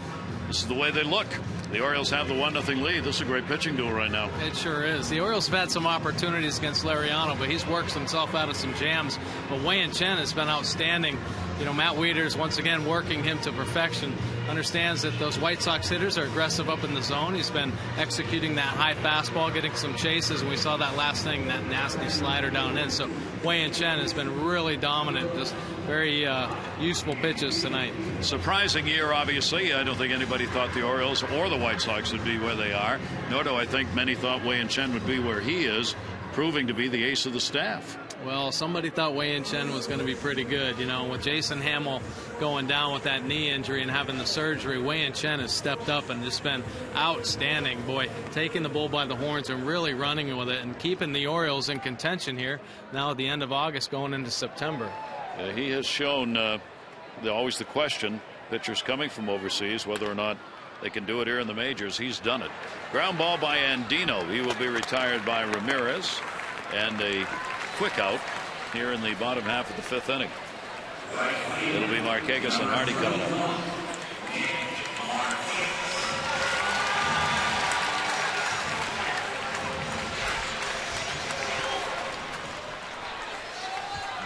Nick Markakis started the Orioles offensive part of the ball game out in the 1st inning with a base hit and got caught trying to score on what would have been a wild pitch, but did not get far enough away, and he got thrown out at the plate to end the inning.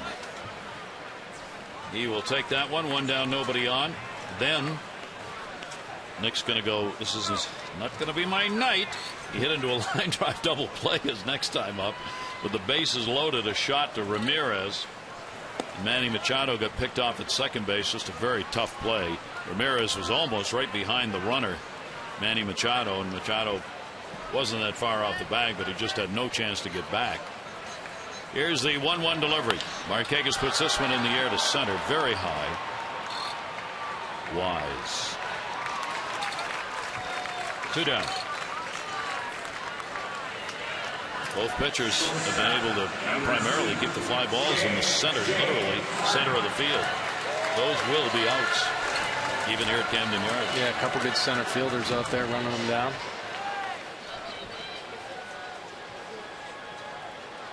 Wise and Adam Jones have been very busy. Here's J.J. Hardy. Hardy has flied out twice to right and center.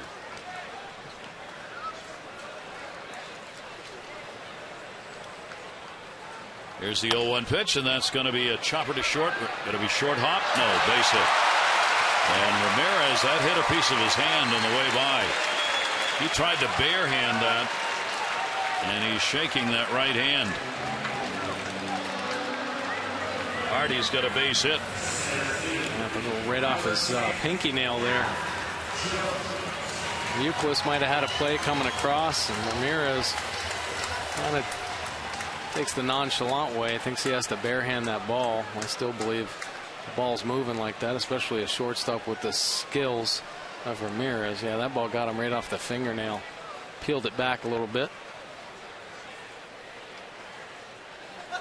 So the last thing they want to do is lose that shortstop. I mean, there are a number of key players on this team, but he is really one of them out there at short. Now they're going to have to get the bleeding stopped and get a Band-Aid or something put on there, and at least hold him until he can get back in to the dugout.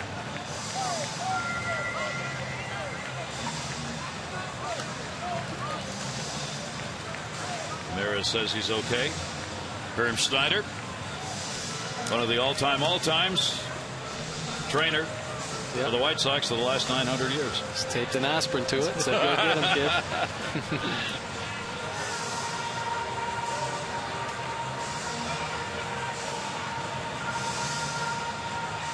Hermie gets him cleaned up. You tell he's an old-time trainer. He hasn't got the plastic glove on. Right. So Ramirez will go back to short. They want him to see if he can throw the baseball, I guess. And maybe not. Snyder's vying for some time with the home plate umpire, along with the manager, Robin Ventura. And Ramirez heading in. He clearly tried to grip the baseball and couldn't do it. And He's acting as though he's coming out of the game. I don't know if they're going to try and do something more over there. Might have to tape it up a little bit if the fingernail got peeled back.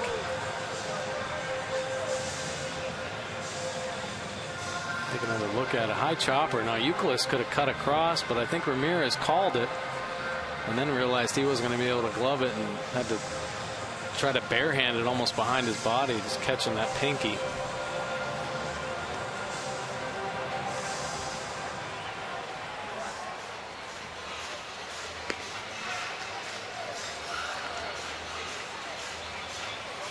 A lot of sensitive skin underneath those nails. Yeah.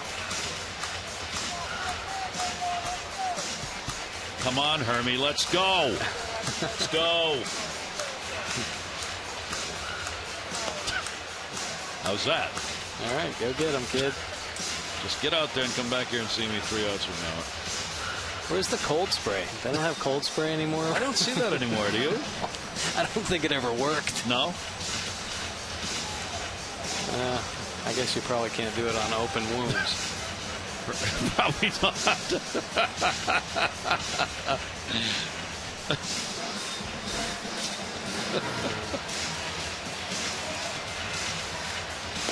The trainer's getting a lot of help over there on the bench.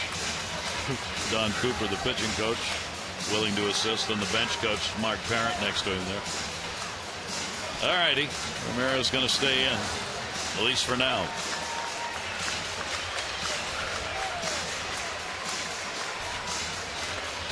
Tim McClellan, home plate umpire, will come back out.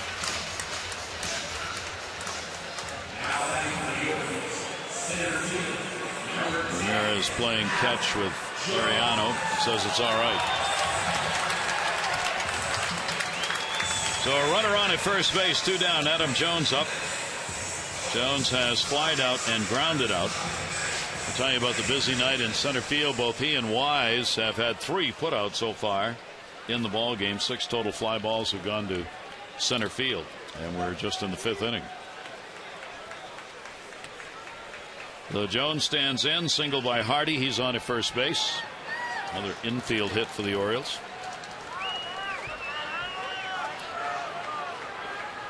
Adam with a 4 for 14 off Laureano. 3 of the 4 hits, home runs. And tried for another one right there. Yeah, I did.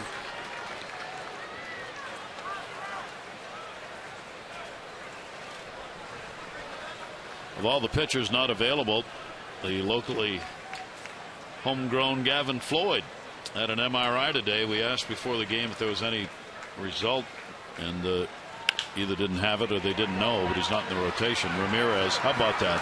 As soon as you get that finger taped up, first ball is hit to him, and he has to make a real strong play at second base, and he does. No runs, 1 hit, 1 left, 1-0.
A.J. Przynski with a nice stop. Liriano just gets the glove down in time to get Nick Markakis sliding.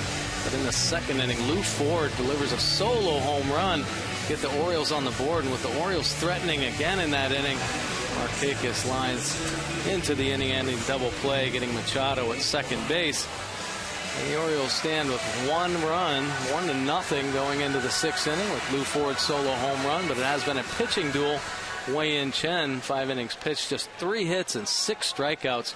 Liriano living on the edge with a few base on balls, but keeping his team in the ballgame. And Wei-Yin Chen gets set to go to work in the 6th inning. He'll have the top of the order. Dwayne Wise, breaking ball, stays up top. Wise has flied out twice to center field. Facing the Orioles for the first time this year in this game. He's hit here in this yard before, a home run here, hitting .231 at Camden Yards. Pumps that one down the line and foul. Certainly would be remiss if we didn't make mention of great broadcast partner Vin Scully. Vinny's announced he's coming back. 64th season next year. Started in 1950 with the Brooklyn Dodgers.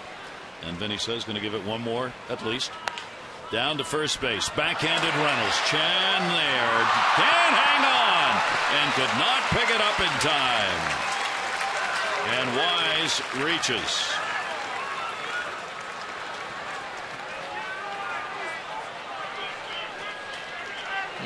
A great play by Mark Reynolds.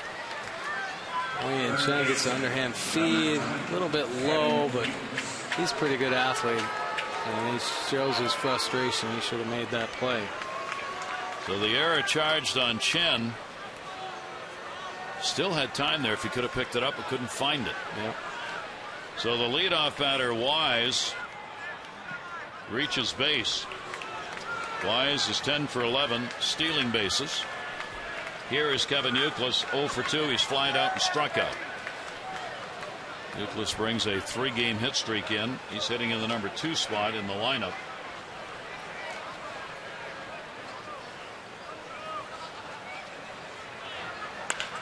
Tags that one left field at his way back, and goodbye home run. Kevin Youkilis delivers the long ball, his 16th of the year, his 12th with the White Sox, and gives them a 2-1 lead.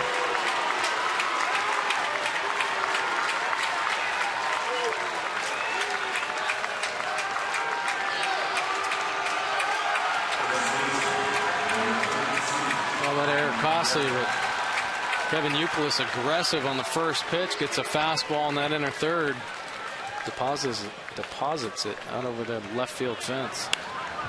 21st home run surrendered by Chen, 15 of those hit by right-handers. And Youkilis does a lot of damage, as we said, against the Orioles in his career. Here at this ballpark now, Youkilis has 11 home runs at Camden Yards and 23 total home runs against the Orioles. Here's Dunn. He goes down to first base, handled by Reynolds. He'll take it to the bag. And one away. First 2 on have scored for the White Sox. The 2013 Orioles Pet Calendar presented by Southwest Airlines is here. 15-month calendar has your favorite birds posing with their favorite dogs and cats. It benefits the Orioles Reach and Barks, the Baltimore Animal Rescue and Care Shelter. To get your copy, go to the Orioles team store at Oriole Park, or you can go to Orioles.com/pet calendar.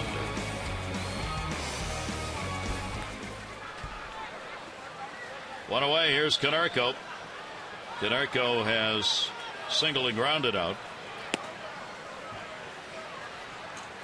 The White Sox have been a club that's used their home park for home runs. They've had 97 home runs at home. That is their 73rd home run on the road.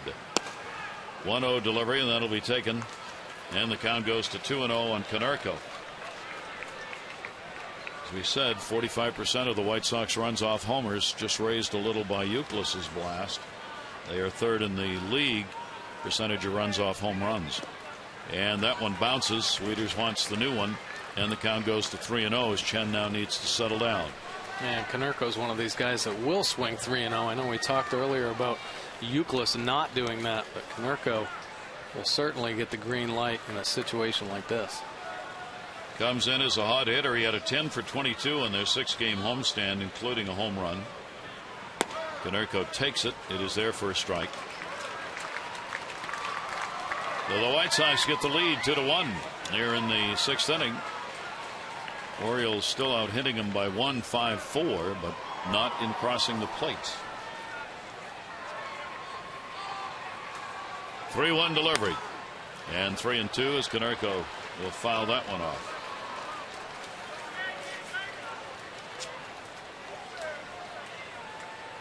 White Sox have also been a team like the Orioles to win lots of games, close games. They've had 80 games decided by 3 runs or less. And they've got winning numbers all around in those, and a walk. So Konerko will draw the free pass. 4 batters up here in the 6th inning, 3 have reached base, and Wieters will go out to have a word with Chen, and O'Day will get up in the bullpen. Remember, Matt Lidstrom is gone in the deal for Joe Saunders. Arrieta brought up to work in the bullpen. Yeah, pretty interesting right there. And I think it's a good opportunity for both Mattis and Arrieta.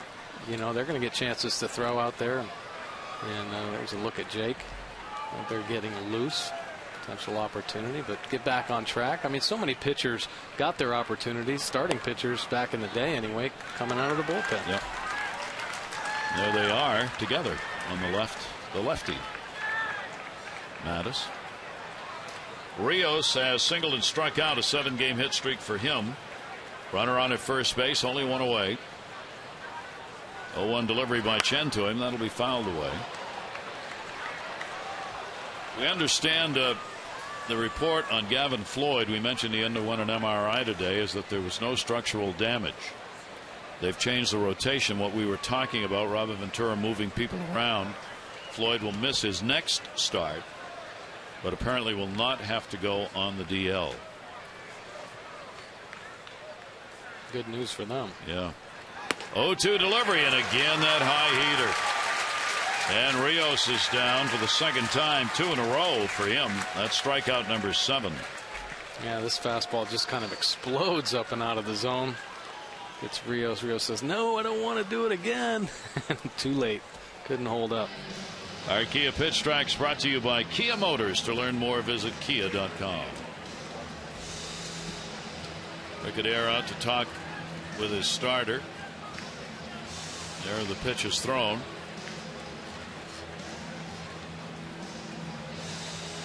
For the White Sox, Philip Humber is one mentioned to come out of the pen, or Hector Santiago, another bullpen member.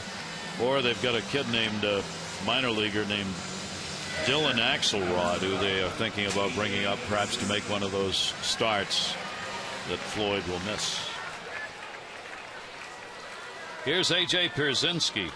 He has struck out twice. Runner on at first base is Konerko. There are now 2 down. Takes it the other way, and that'll be a foul ball. Pierzynski now, with the 2 strikeouts he's picked up, 54 on the year. He has drawn 21 walks, though. He generally puts balls in play. Got 14 doubles, 4 triples, and 23 home runs.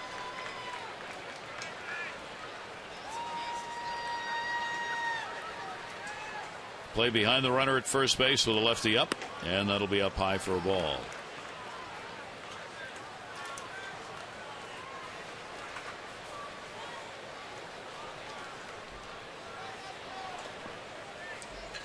Pierzynski also has done damage to the Orioles over the years, a .342 lifetime batting average, 11 home runs in 70 games played against the O's.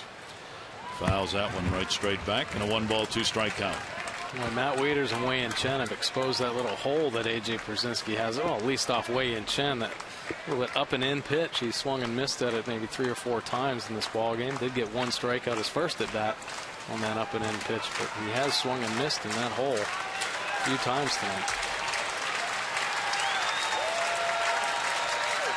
Chen with his 1-2 delivery. Will miss outside with it. Count goes 2 balls, 2 strikes. Probably Chen's last inning. He stayed under 110 pitches in all of his starts. Here's the 2-2, and he reached for it and got him. 3 strikeouts against Brzezinski, 8 total in the ball game, but a couple of runs in, and the homer by Euclid and an error that started the inning, and the White Sox take the lead.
We'll have Miguel Gonzalez taking the mound against Chris Sale.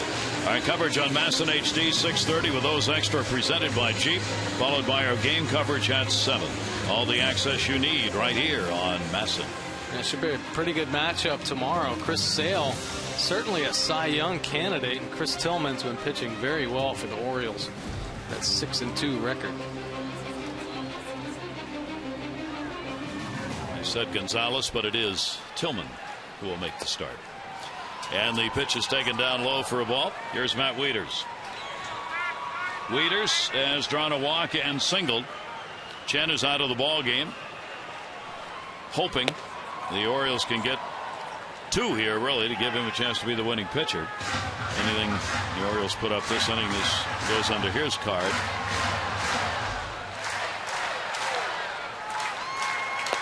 Lariano outside with it. 3 walks, 3 strikeouts for Lariano. The home run by Ford, the only run for the Orioles. The home run by Euclid, good for 2 for the White Sox. And the 2-1 delivery to Matt Wieters. Trying to stay down and away, and he is, but he's missing the strike zone here. There's Jesse Crane.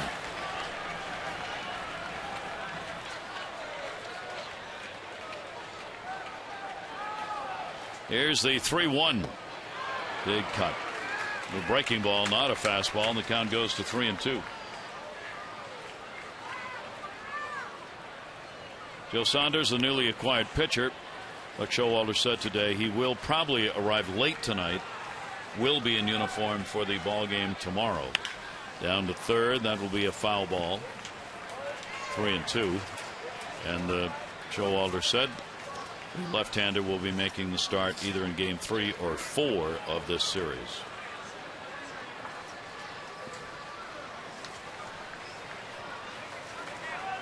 Three-two delivery. Wieters the other way. And foul ball.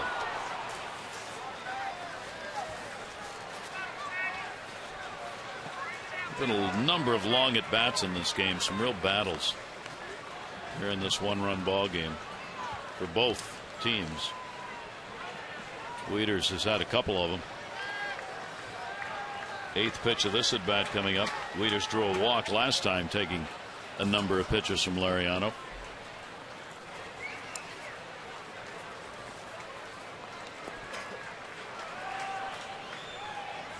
3-2 delivery. Fouls it the other way. He's on him. He's on him. Coast to coast, fouling one off on the right field line, pulling that pitch down the left field line. Let's go Lariano trying to figure out how to get him out. 7th start against the Orioles, 3rd of the season, 0-2 this year against the Orioles, 2-3 lifetime, and he walked him again. So twice Wieters has gotten it done in the sense of winning the battle with 2 walks.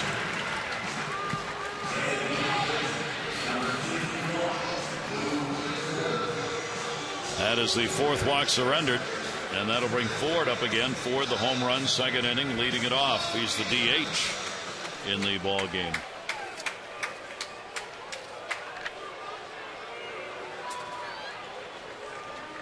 Ford has also struck out.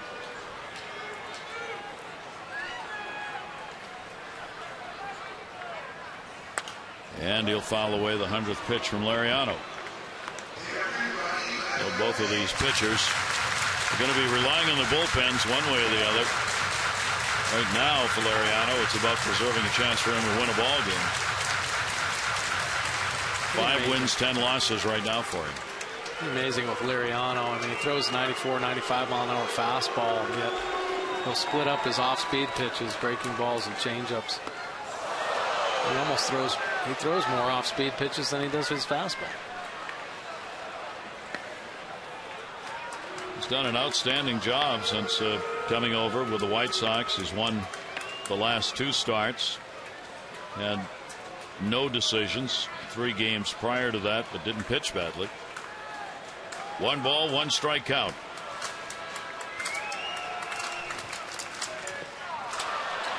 Pitch was buried down low. Ford went after it, couldn't catch up to it.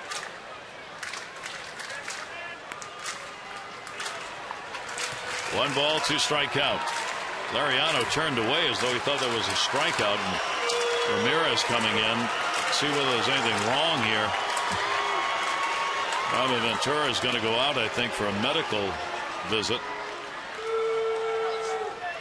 He walked over towards third and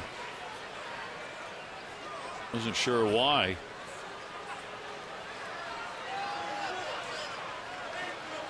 Well, he falls off to that third base side anyway. But he is, I don't know, he's kind of walking gingerly, although maybe he did think it was going to be strike 3. I'm not sure. Like he had a little limp going in that leg. It looked like there might have been early, but then he looked like he was waiting for the ball to get thrown around. I don't know if he knew there was somebody on first base. That's kind of weird. Let's see if he can still get it up to the plate here. Wieters on at first, leadoff batter on for the Orioles. They've had the leadoff batter on 3 times in the ball game. Here's the 1-2 delivery. That's down low. Pierzynski had to block that one. And a 2-ball, 2-strike count. You can't tell very much regarding whether or not something's hurting by his being erratic on the mound, because he's erratic when he's 100%. Yeah.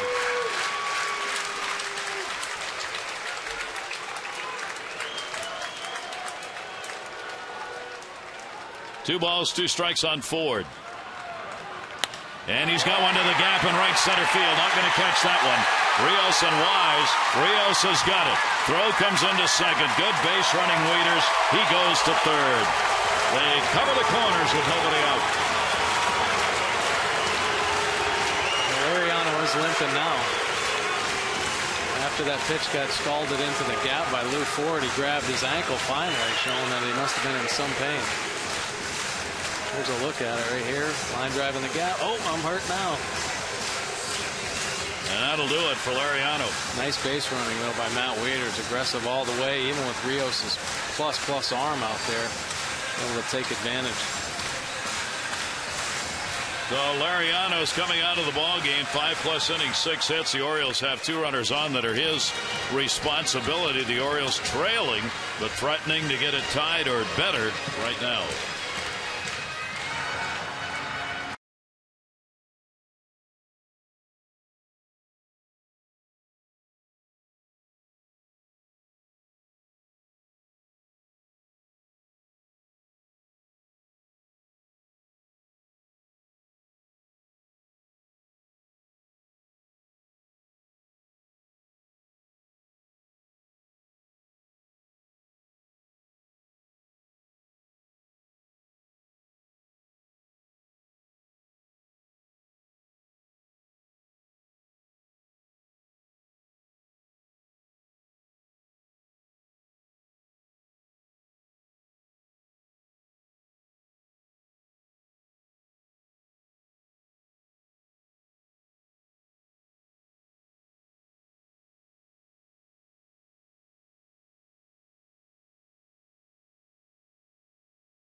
of walks, so the 4 walks led to 104 pitches. So he's out of this ball game, though. Runners at first and third, and that'll bring on Jesse Crane. In 38 games this year with that .288 earned run average. Pretty good. Opponents average against just a 177. And he's a power arm out of that pen with a 96-mile-an-hour fastball. Hard slider, split finger. We'll see, the lefties will see that, and he also has a curveball. Righties just 110 off him. Lefties faring much better at 275. 31-year-old out of Toronto, Canada, came over with the White Sox last year and appeared in 67 games, ended up going 8-3. He had been in the Minnesota organization prior to that. So the Orioles with runners at first and third, trailing by 1. Mark Reynolds against Crane with nobody out. Right-hander. And that will be outside for a ball. For Reynolds against Crane. He is 0 for 4 against the right-hander. Waiters and a swing and a miss. Ford with their leads here, and the count goes to 1-1.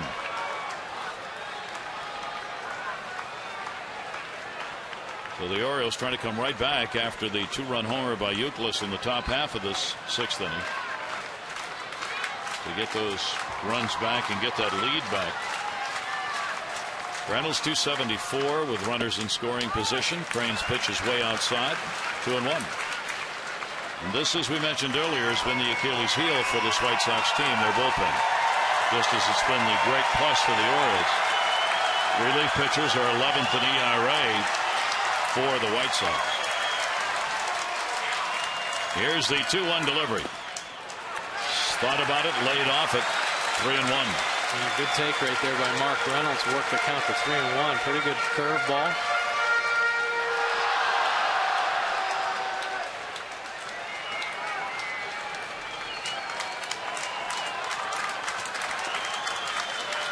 Waiters and Ford the leads.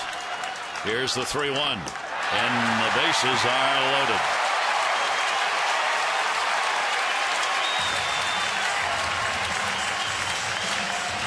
So Crane watched the first batter faced.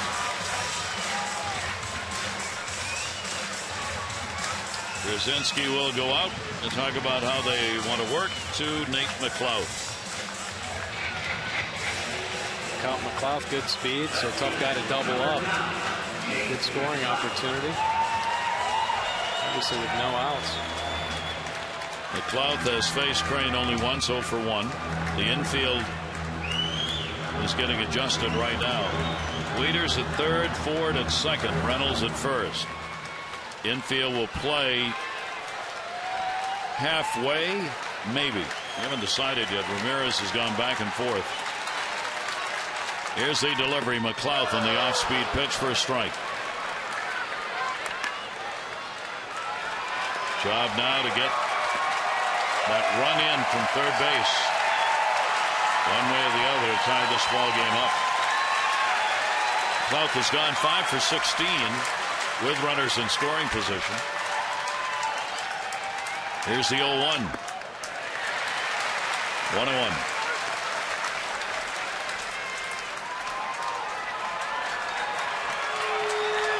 Ariano will watch.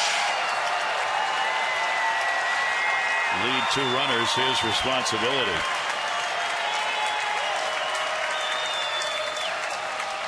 Here's the 1-1. Came back with a heater and got it in there. 1 ball, 2 strike count. Pretty good swing right there. Fastball up in the zone. Cloud just kind of swings through it.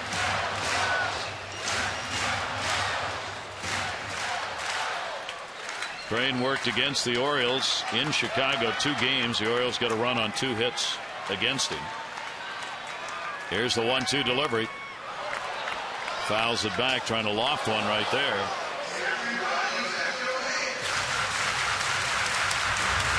Donnie Veal in the bullpen.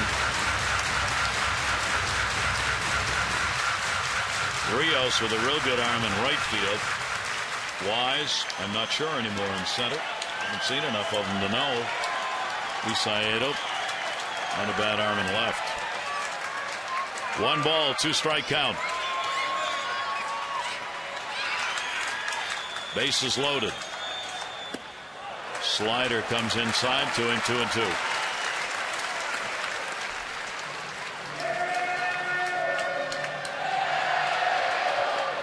It's a 2-1 ball game, but it's been a struggle. Both teams. Wieters, Ford, McLeod. The Orioles had the bases loaded with only 1 away in the second inning when Markakis lined into that double play. Second time they've loaded him up in the ball game. Here's the 2-2. Everybody waited an extra breath on that one. Yeah, nice take right there. Looked like a little split finger fastball maybe. Just tumbled away off the plate.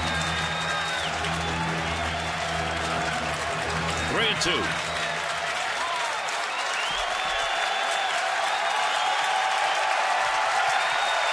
Any of these runs are for Chen. 3-2 delivery. McLeod couldn't get the bat off his shoulder, and it's a ball. They want a check swing at third. The answer is no from Brian Runge, and the Orioles have tied it up. A bases loaded walk by McLeod. And the game is tied at 2, and the bases are still loaded, and there's still nobody out.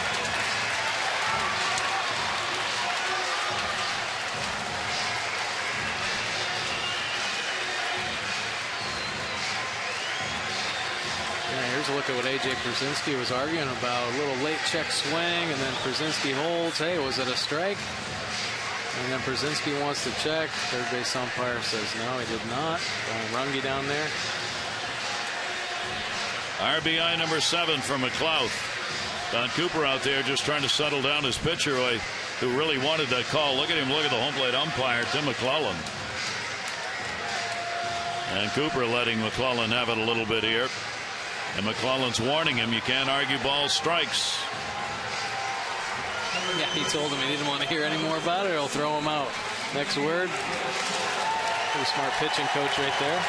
Tight ball game.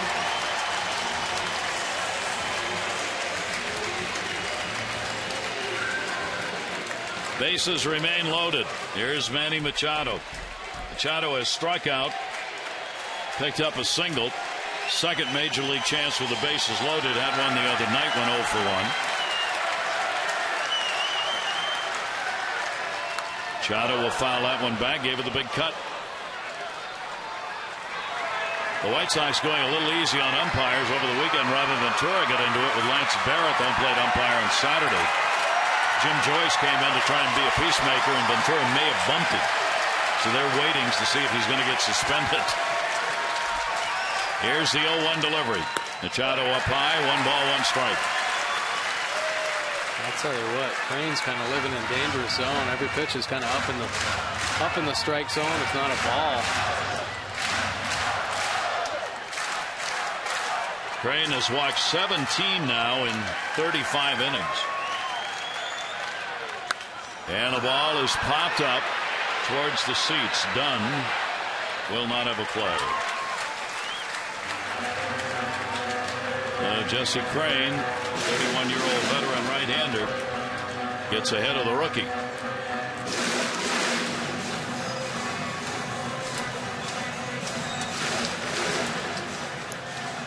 Orioles a run in on the bases loaded walk. It's now Ford, Reynolds, and McLeod on the base paths.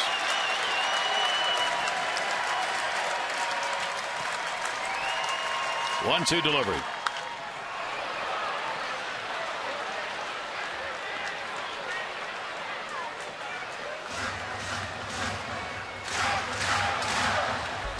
Years old.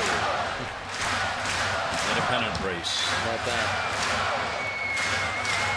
Well, special time obviously for Manny and the Orioles, but I think it's perfect timing. I mean, he won last year obviously in the minor leagues, but to come up beside J.J. Hardy. 1-2 something down to third. They got a chance at 2.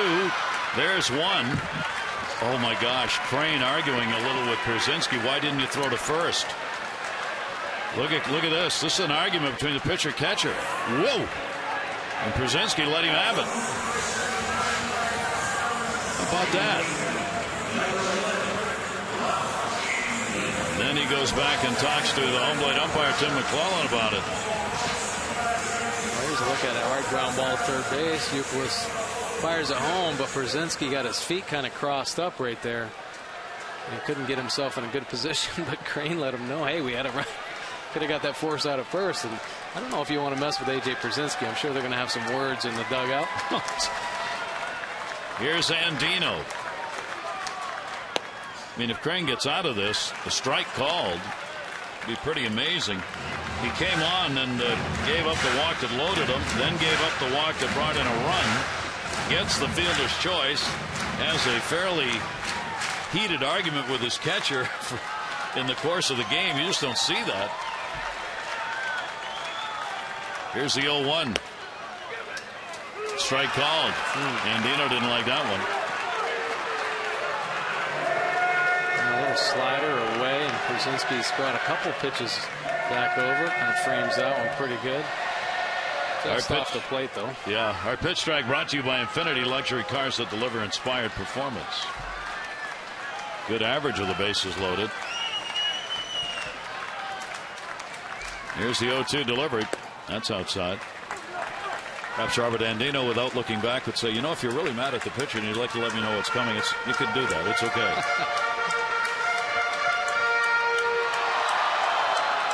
That's one of the few times I've ever seen that happen on the ball field. Yeah, I mean, that can happen in the dugout or in the clubhouse, but on the ball field during the game, boy, that's. Here's the 1-2 delivery on the way, breaking ball, and he just fouls that one back.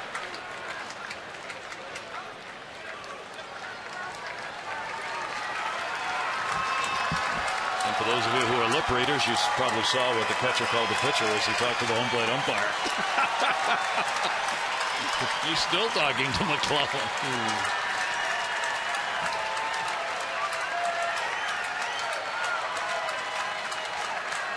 One ball, 2 strike count. Only one away here. Bases loaded for the Orioles. 2-2 game. And Dino goes down swinging. A very big out. Fastball here kind of cuts this four-seam fastball. A little action away. Dino just missing. Trying to make contact, stay alive.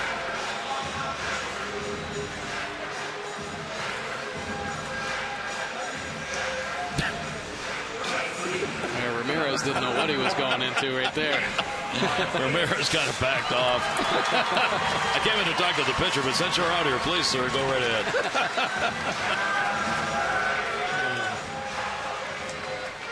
Well, Nick Markakis, here's his second chance in the game with the bases loaded. First time he had a line drive to short that ended up being a double play. He gets another chance. Sacks are full, 2 down. The struggle here to get more than 1 run in here in the 6th inning. Jesse Crane delivers to Markakis, and he'll foul it away. Well, this is how he got pitched to back in the 2nd inning with the bases loaded. Liriano down and away with the fastball, down and away with a hard slider, and gets another slider. It's that line drive right to Ramirez. Markakis doesn't even get out of the box on that one.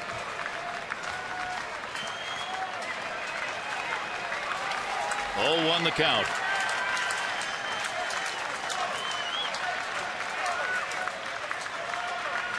Markakis will take it. That'll miss away. Markakis against Crane is 2 for 7 in his career.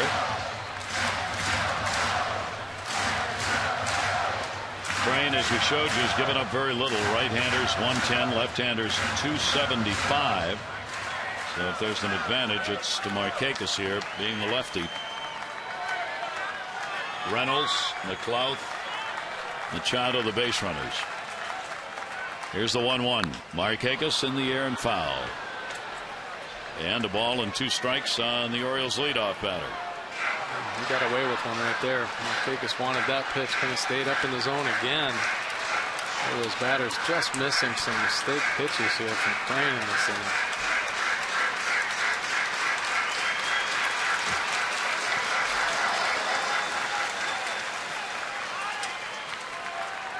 Crane's given up 4 earned runs the last 2 outings, over an inning and 2/3. He had 11 consecutive scoreless appearances. 1 ball, 2 strike count. Markakis thought about it. Boy, that was close. He had to pull the bat back on that one. 2 ball, 2 strike count. What is that pitch he's throwing? Is he throwing a splitter? Yeah, he throws left-handed hitters split finger fastball. Yeah, pretty good bite on that late at the end. Like 22 strikes out of 40 pitches, though, so you don't really know what you're getting. That's probably why some of the swings on those mistake pitches are just missing, as he's just so inconsistent throwing strikes.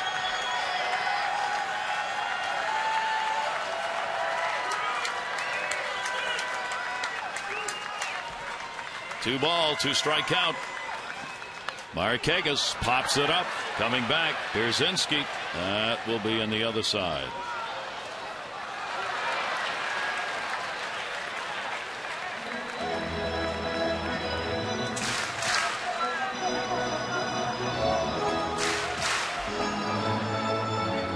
You wanted some playoff flavor? This is it. Yeah, it is. This is what it's like. Yeah? Still over there, the starter, Lariano. He's going to be non-decisioned in this game. Second run charged to him. The runners out there now, the responsibility of Crane. Nick Markakis, 2-2, bases loaded. Crane's delivery. Markakis nubs it. This going to be a tough play. Ramirez was deep. Up with it. The running throw, and he got him. He was way back at short and had a long way to come. But he gets to it. The Orioles will get 1 run on 1 hit and leave the bases loaded. The Oriole manager saying he may be one of the most underrated players in the league, Ramirez.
Pretty nice outing for him tonight.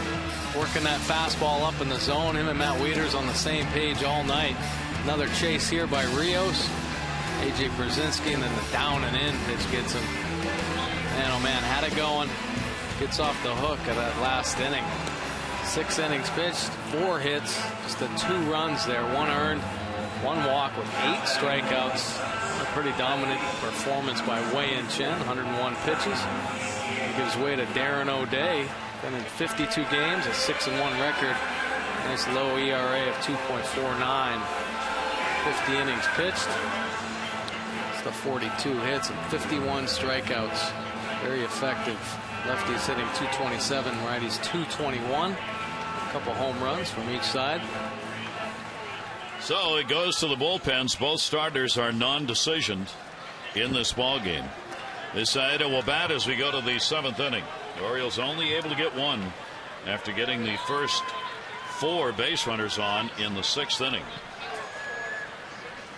2-2 ball game, and the first pitch delivered by O'Day is a swinging strike. This was hit into a fielder's choice, and he has struck out. White Sox with a 6-game win streak coming in. The Orioles have won 2 in a row. White Sox have won 71 games. The Orioles 69 on the year. And that will just miss. And a 1-ball, 1-strike count. Visaedo's got an 0 for 2 lifetime against O'Day. Aaron O'Day has pitched against the White Sox once this year in Chicago. He worked a game, went an inning and 2/3, gave up no runs on 1 hit with 2 strikeouts. Off the end of the bat and foul, 1-2. 10,955 tonight, 10,955. That's a disappointing crowd for the opener of a very big series and what should be a real good 4-game set. And these are the division leading White Sox against the Orioles in that wild card spot right now, and it's been a really good ball game. Here's the 1-2, and that will miss. A fastball and a 2-ball, 2-strike count. Yeah, a couple of the better teams in the game right now, especially here in the last part of August, heading into September, and both teams really vying for the playoffs. 2-2 count. Visaedo will swing at that one and miss.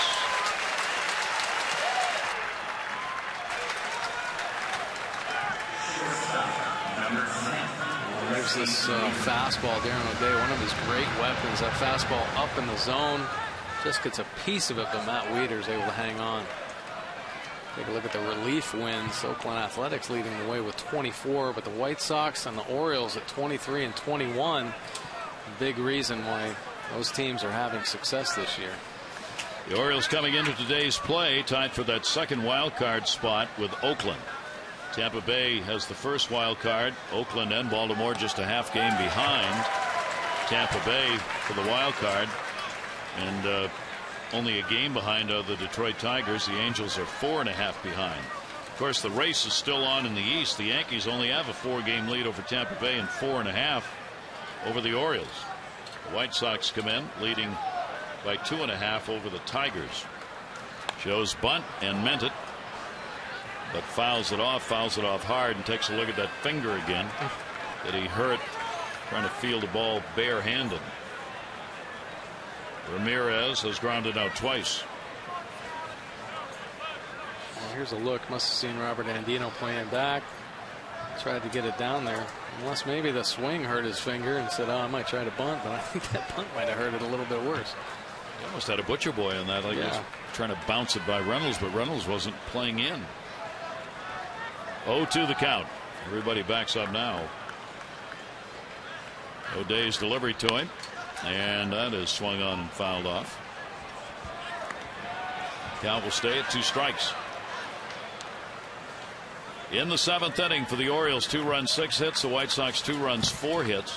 Orioles have committed 1 error. There is 1 unearned run on the board for the White Sox. Orioles have had the better chances of it. They've left 8 on base, 4 by the White Sox. Here's the 0-2.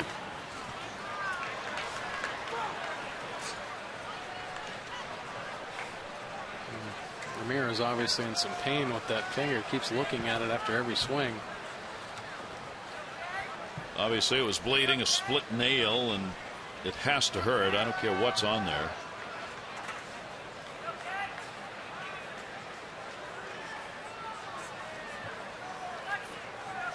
They'll be taking a look at that after the ball game. Do whatever they need to do to try and keep him in the lineup. See the blood coming through. Here's the 0-2 delivery, and that will just miss. They got him. Sorry. Tim McClellan with a late call at the plate. And Ramirez a strikeout victim. That's 2 for O'Day. Yeah, here it is. Matt Wieters actually wanted this pitch off the plate, but it does catch the corner and does get the call right there on the late call by Tim McClellan. Kind of surprised Ramirez too, but yeah, he needs to go in and get treatment anyway on that finger. It was really bothering him, that at bat. Here is Beckham, the number 9 hitter. He is singled and flied out. Gordon Beckham with 2 down and nobody on. O'Day trying for the 1-2-3 inning. Will slide that one in there for a strike. Beckham's hitting 200 on the road, 257 at home. Beckham has the lowest batting average on the road in the American League of those who qualify with that bats. 0-1 and inside. 1 ball, 1 strike count. Obviously O'Day does not want to turn this lineup over here and go back to the top. Just end it right here. Beckham 1 for 2 lifetime off Darren O'Day. 1-1. 2 ball, 1 strike count.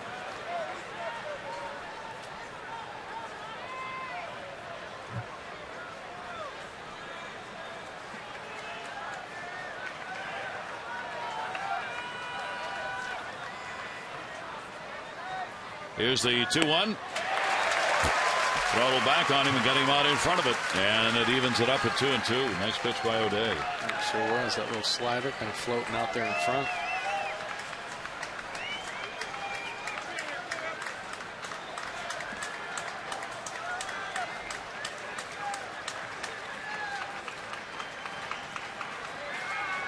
Here's the 2-2. Little chopper.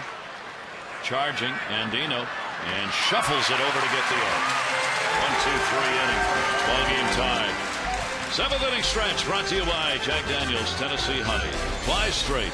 Drink responsibly.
Two 7th inning stretch time. Gary Thorne, Mike Bordick with you.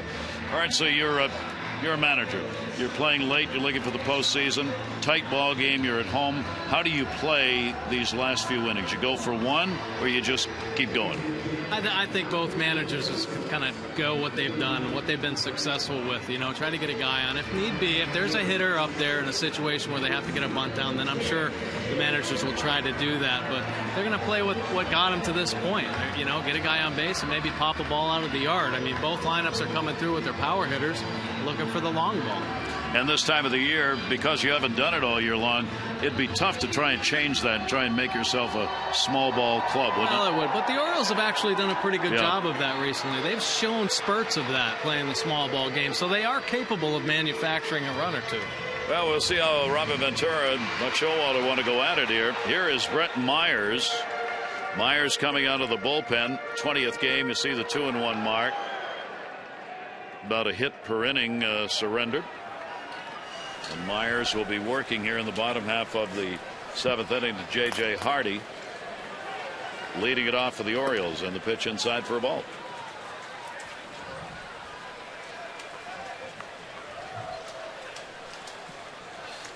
Hardy has a single, a 6-game hit streak, 1 for 3 in the ball game, and Myers' pitch is in there for a strike.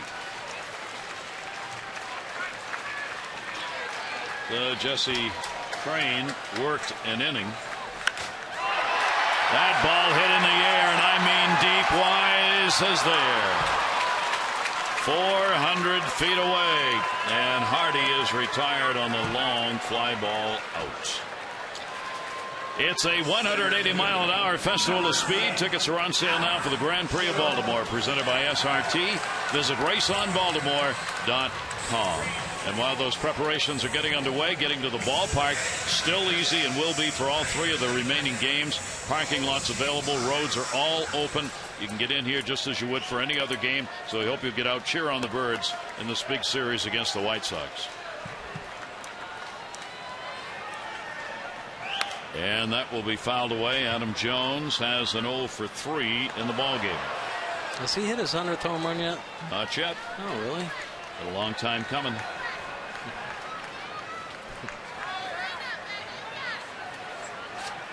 Now would be a good time. It would. Second longest home run outage for Adam of his career. Jones, the ground ball towards the hole. Ramirez, that long throw with a bad finger. One hops it intentionally and gets the out. And there are 2 away. Time to text in your vote for the AT&T Player of the Game. Here are the candidates tonight. Lou Ford has had the Orioles home run in the ball game. Wei-Yin Chen is solid. 6 innings, 1 earned run, 2 total on 4 hits. And Kevin Youkilis, the 2 RBI homer for the White Sox. Text in your vote, A, B, or C, 318-26.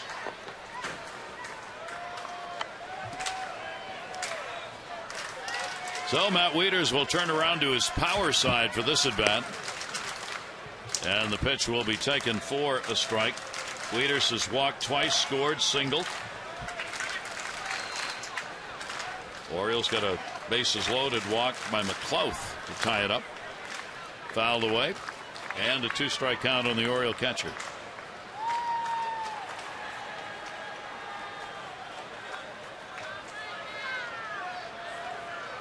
Brett Myers comes in throwing strikes.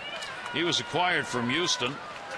Late deal, July 21, for cash and minor league players. Here's the 0-2 delivery. Breaking ball to short. Again, Ramirez is up with it. And we'll record the out. So the Orioles are retired here in the 7th inning. 1-2-3. We go to the 8th. Ball game knotted. 2-2.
$100 from the Maryland Lottery.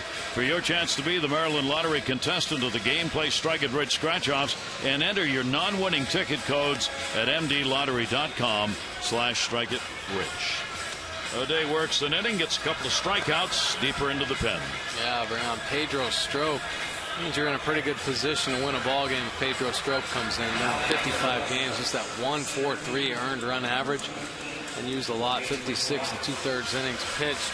Just 9 earned runs, 48 strikeouts. Righties, 147 batting average against Strop. Lefties not faring too much better at 209.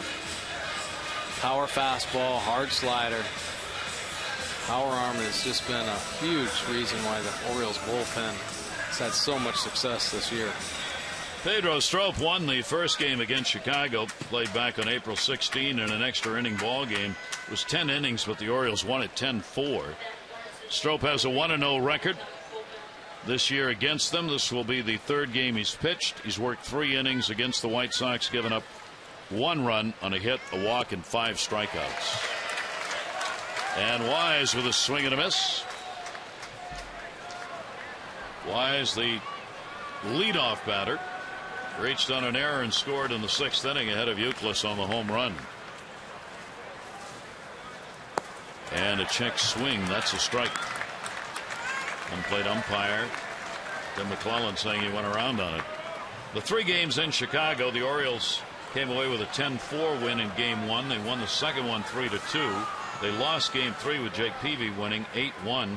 White Sox won it, and then the Orioles took the 4th game 5-3 as they had Strop, Chen, and Hamill get the wins in those games in Chicago. Look at Jason Hamill right there. Threw a simulated game this afternoon. 3 innings worth. Looked good. 1-2 chopper. Did you get any hits off him? I didn't even swing. You didn't swing? I just stood there and watched. Yeah, Rick Adair asked if I'd stand in there as a right-handed hitter. I said, why don't you let one of these lefties just turn around? Why do I need to stand in there? Not going to swing anyway. Right. 1 ball, 2 strike count. Wise, space hit in the left field. So the leadoff man is on here in the 8th inning. In the middle of the lineup coming. Follow the Orioles with the MLB.com at Bat 12 app for your iPhone, iPad, Android, BlackBerry, and Windows Mobile. Live audio pitch tracking, video highlights, and more. Text at Bat 31826 or go to Orioles.com for details. Kevin Youkilis, the damage done 6th inning, his 16th home run of the year. 12 of those coming with the White Sox. 1 for 3 in the ball game, 4-game hit streak for him. And put the White Sox ahead at the time 2-1. And the pitch is there for the strike. Runner at first, nobody out. Long look down to third, Joe McEwing. With Wise on at first base, who can run.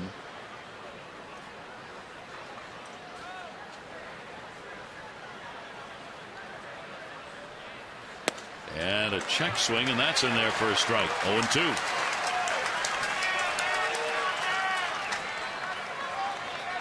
Youkilis has not had an at-bat against Strop.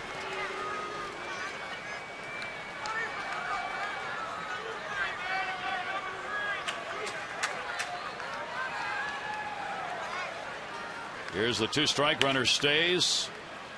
Little hitch in his swing in order to wait on that, and fouled it off to keep the count at 0-2. Yeah, you know he's going to give him a good at bat, even though he's not faced him before. But I'm sure he was surprised at how much life his Pedro Strop's fastball has. That's probably why he couldn't get the bat off the shoulders on the first 2 pitches.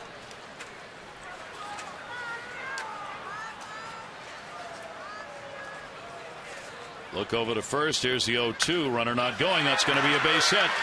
It'll plop in, not hit hard. Markakis over to get it, and the White Sox get runners on at first and third with nobody out in the 8th inning.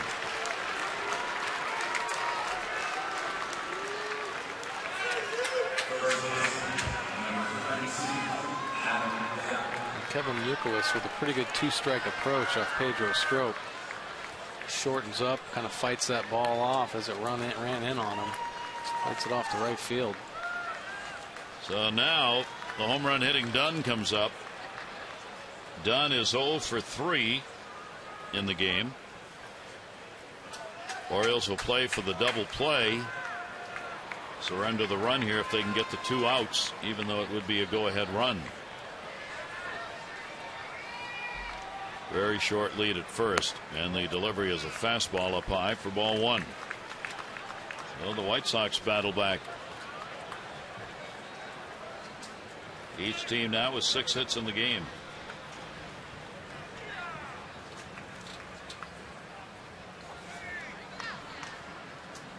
One 0 to Dunn. Check swing. Did he go?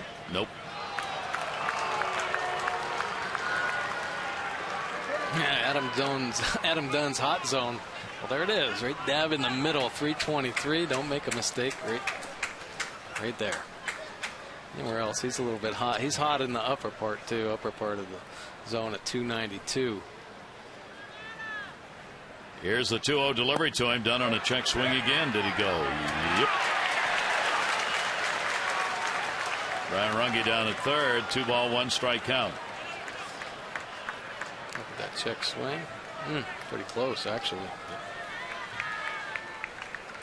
Strop gets the call on it. Every pitch matters in these games, and there have been some close swings. That one's going to miss, and the count will go to 3-1.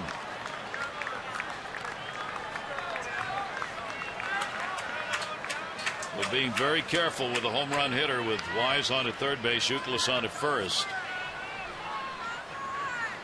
Dangerous pitch here to Dunn. 3-1 fastball chopper. Only play is going to be at first, and there's nobody there. Strop did not break the cover. Reynolds had come over thinking he might have to field it. It'll end up being an infield hit and an RBI. Wise scores, and the White Sox have a 3-2 lead. Well, a couple mistakes here. I mean, if Mark Reynolds can read this, and he broke hard, so he's not going to be able to get to it. He's going to think if he could have just followed it on to second base to get that force, but that ball was out of his reach. Pedro Strop not covering first. That's kind of a big no-no right there. You got to get it out in that situation. So a run in and an RBI for Dunn on one of the few infield hits that Adam Dunn's going to chalk up in the course of a year. Dunn now is 88 runs batted in. He is 6th in RBIs in the league, and here's Konerko. Single, walk, and he's grounded out. First and second, nobody out, and fouls it off at the plate, off Wieters.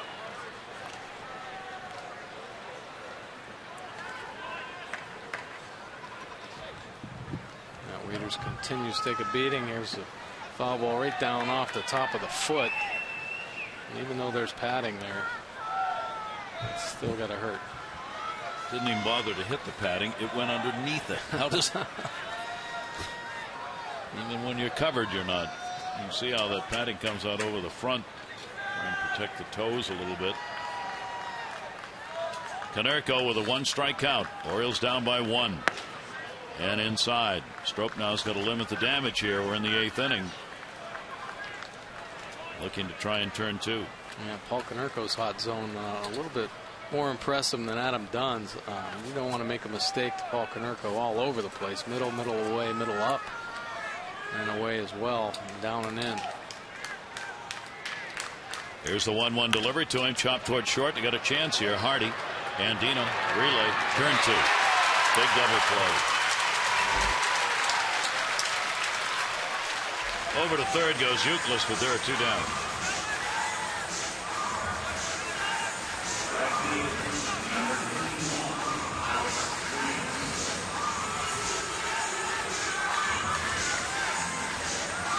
So at 2 away, that'll bring up Rios. Rios with a single. He has struck out twice. Runner at third base, Kevin Youkilis. And the pitch is there for a strike.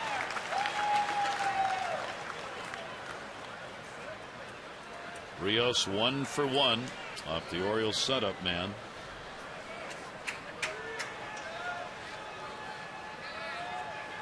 Here's the 0-1 delivery and a uncontrolled cut. Fooled on that one. 0-2.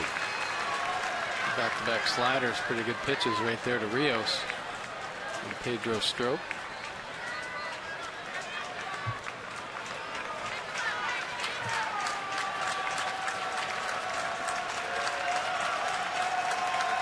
Here's the 0-2 delivery to him.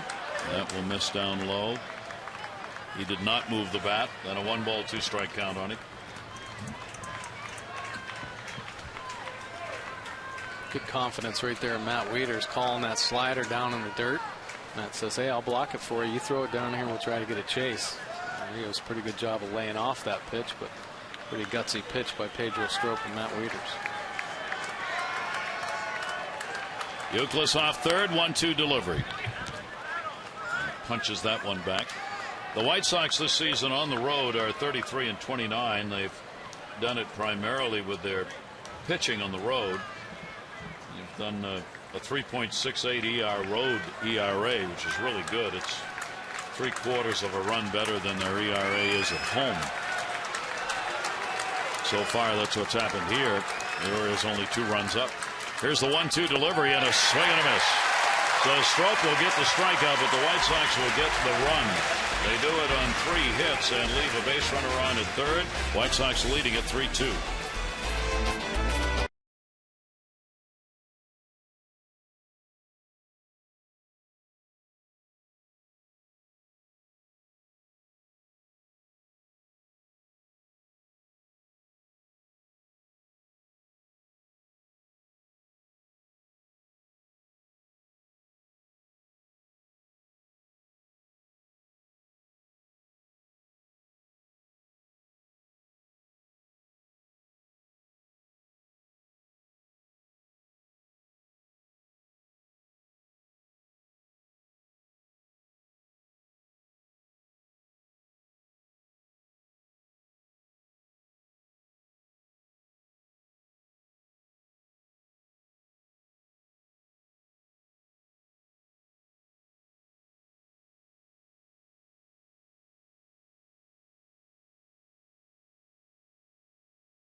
It's $50 to support the American Heart Association walk.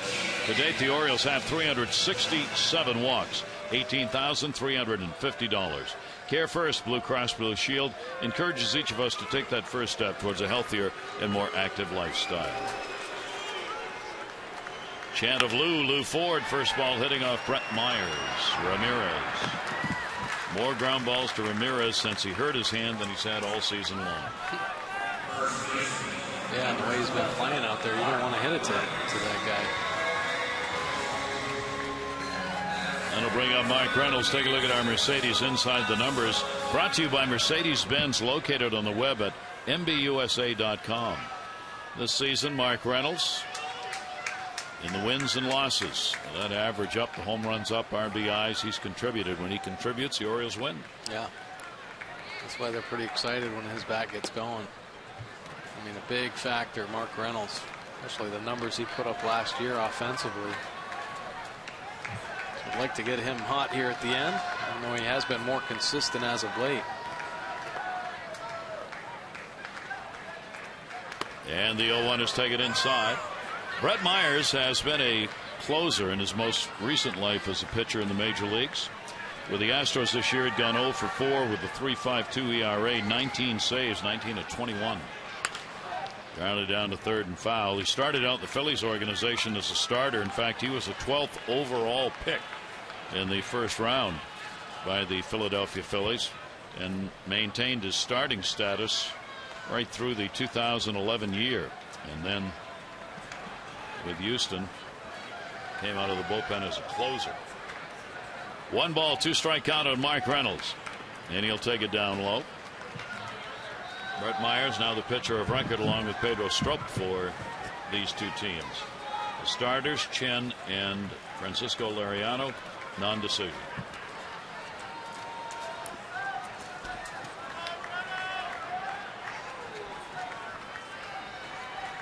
Here's the 2-2. Inside to him. So Reynolds works it. 3 balls, 2 strikes. He's had a walk, strikeout, and another walk in the ball game.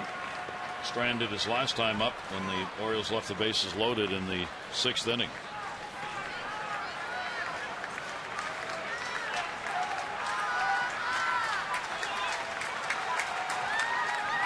Reynolds will take it, and he's got another walk. So a 3 base on balls game for Reynolds, and the Orioles get a shot here in the leadoff man with the 1-out walk. This copyrighted telecast presented by authority of the Orioles may not be reproduced or retransmitted in any form. The accounts and descriptions of this game may not be disseminated without the express written consent of the Orioles. McLouth walked in a run in the 6th inning. He's grounded out and hit into a fielder's choice. 1 on, 1 out. And McLouth will take it. Orioles, of course, have been a big 1-run win team, going 23-6. The White Sox 22-15 in 1-run ball games, if it should stay that way.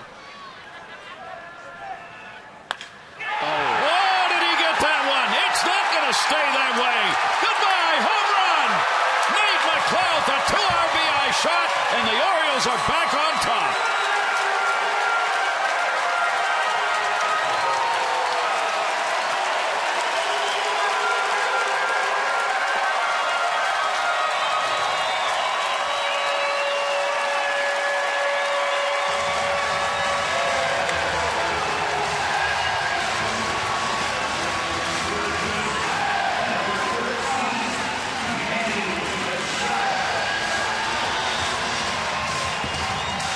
McLouth gets his 2nd home run. It is a 3 RBI ball game for him, and the Orioles lead it 4-3.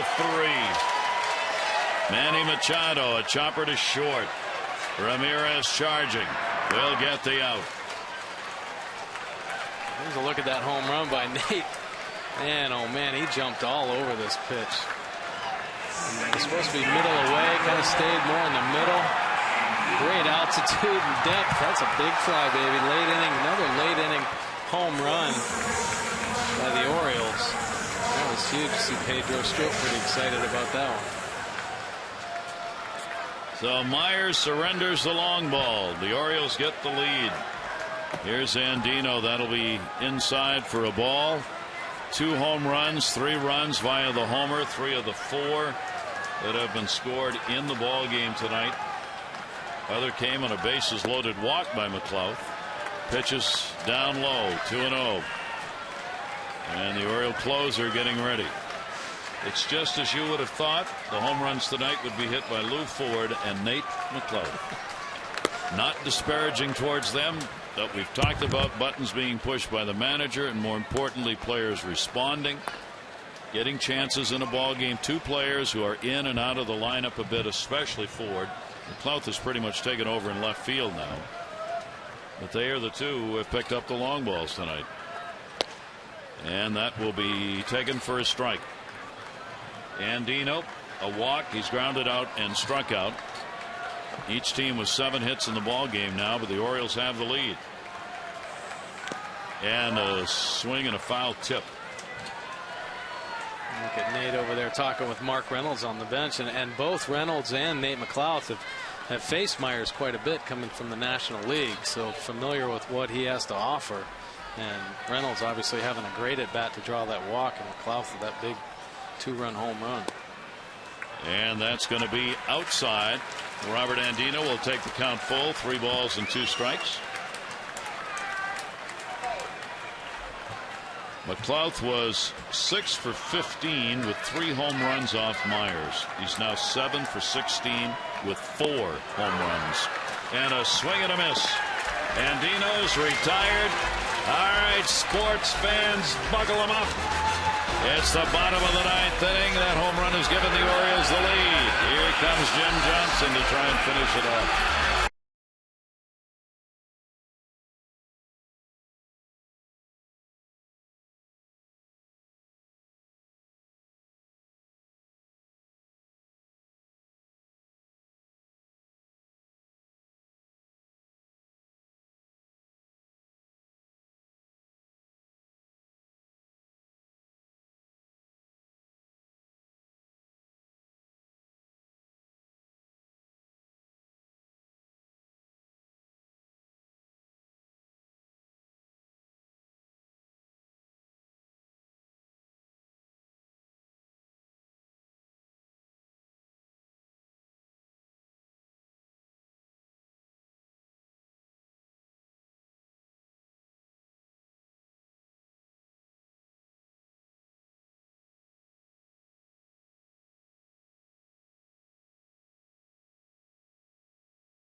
by Southwest Airlines.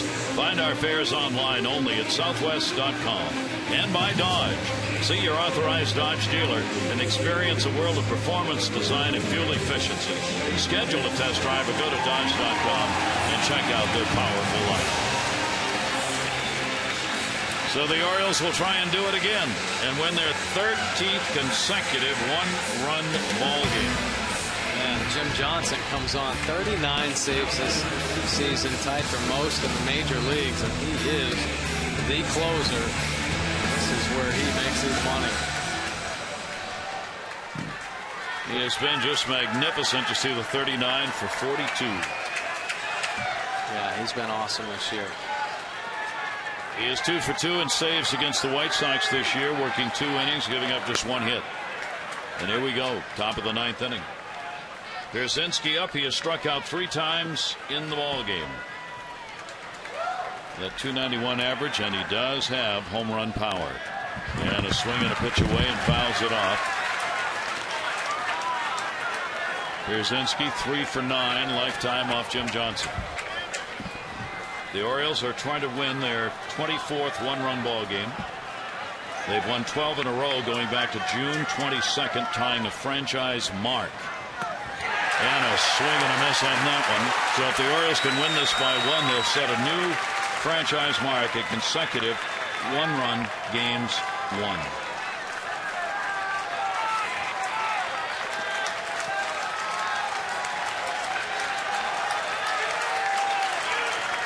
One-two delivery, popped up in the air towards third base. Machado. 1 away. Time for our AT&T Mobility Trivia Fact. The Orioles have converted 9 straight save opportunities since July 28th, all of course by the Oriole closer Jim Johnson. They've also had 15 holds, meaning they have gone 24 straight save situations without yielding the lead. That's impressive. And that is a huge reason, if not the reason, why the Orioles are in a position that they are today. I mean, man, oh man, when you can hand the ball to your bullpen, and it just builds the confidence of your whole team. And when you relinquish leads, you know, it just kind of takes the wind out of an offense's sails. Is Saedo at the plate? Here's your voting so far for the AT&T Player of the Game. You can text in your vote A, B, or C, 31826. Results in the O's Extra postgame show. 0-1 delivery. Saedo will take it inside. And a 1-ball, 1-strike count. Jim Johnson looking to finish this off. Give the Orioles a 3-game win streak. And end a 6-game win streak by the White Sox, but the all elusive 9th inning, 3 outs. He's got 1 of them.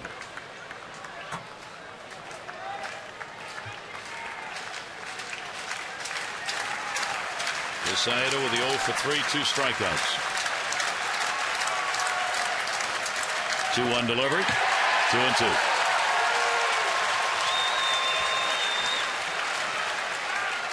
Pretty good fastball here. Takes off inside. See that late movement? Lucky just to get a piece of the bat on it.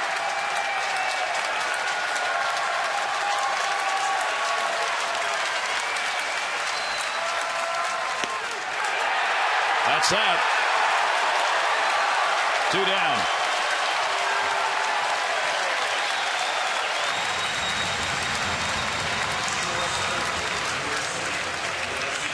Toronto's just scored 3 runs in the top of the 9th inning to take a 1-run lead over the Yankees. The Orioles start the day 4.5 behind the Yankees. 2 down, 9th inning. Here's Ramirez, 0 for 3.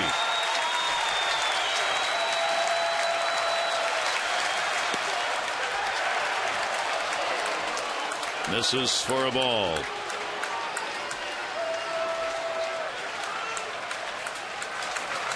Orioles looking to win their 11th of their last 14th at home.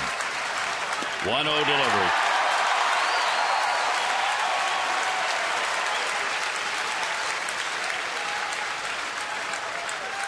Maybe only 10,000 plus, but they are making some noise here at Camden Yards in what has been a great ball game as the Orioles have come back with that home run in the 8th inning by McLouth to get the lead. 1-1. Ramirez takes it. It will be outside for a ball. Well, the 10,000 fans that are here are certainly appreciating what the Orioles have been doing.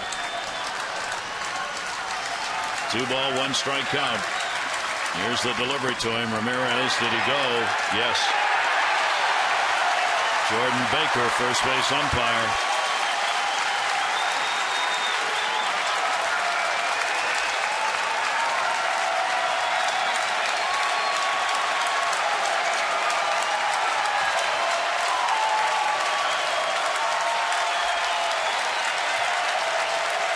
Here's the 2-2 delivery.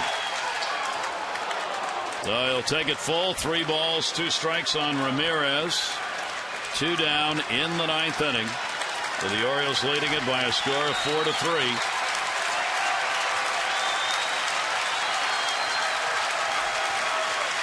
Johnson's pitch.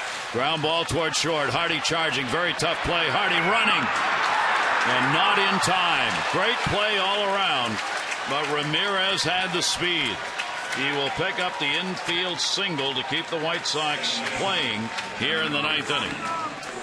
Yeah, what made that play so close? Ramirez almost running out of the box, trying to go after that sinker down and away. Great effort, though, by J.J. Hardy. Take a look at it here. That pitch away, so he's already moving up the line. It's a little bit of a head start. Mark Reynolds with a great pick over there, though. And that could have been Ramirez on second or even third base. So super pick by Mark Reynolds. Great effort by J.J. Here is Beckham. He has singled 1 for 3. He'll take the pitch for a ball. He is 0 for 3 lifetime off Jim Johnson. Pedro Strob's got an opportunity to be the winner in this game. His 5th, he would be 5-2. Myers right now would take the loss and be 2-2. Here's the 1-0 delivery. That's a strike on the outside corner. 1-1.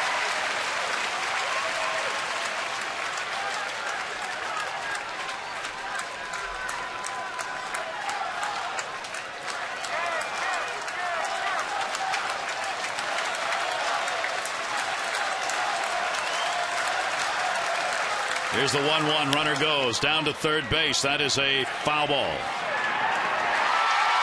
Foul ball. Third base umpire Brung Rungby making the call. Machado was right there on the line and played it just in case. Pretty close play right there, actually.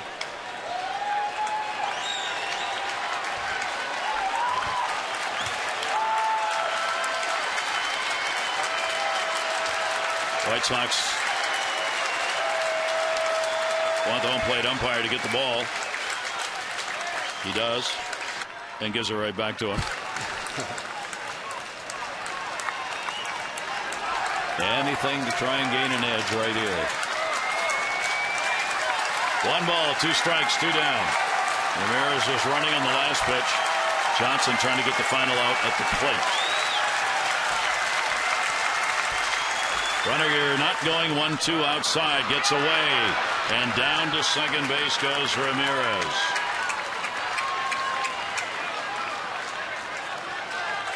Wieters had to circle for it, and Ramirez had a good secondary lead. Yeah, a little breaking ball. Held on to it just a little bit too long there. It scoots under. Wieters, good job. But it kicks away off both feet. Just enough for Ramirez to advance. First wild pitch by Jim Johnson this year. So Ramirez now the potential tying run here in the top of the 9th at second. 2 ball, 2 strike delivery to Beckham. Slow roller, and that's going to go foul. And probably fortunate for the Orioles it did, because they were not going to get Beckham if that stayed fair. Oh, you see that so often against Jim Johnson. I mean, he has such great movement on that fastball 95. Hitters are just having a hard time even making contact, but the contact they do make, you see so many of these choppers. Weakly hit ground balls. Ramirez did it, that weak ground ball to short. And Beckham tries it right there, but just goes foul.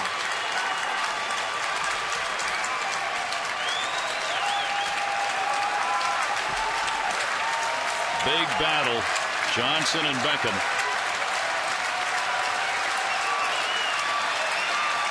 Two ball, two strike delivery coming again. Beckham nor Johnson giving in here on this at bat. Jim's 39 saves, tied with Fernando Rodney for first. Rodney with Tampa Bay. Both have 39. Two balls, two strikes, two down. Ramirez the runner at second.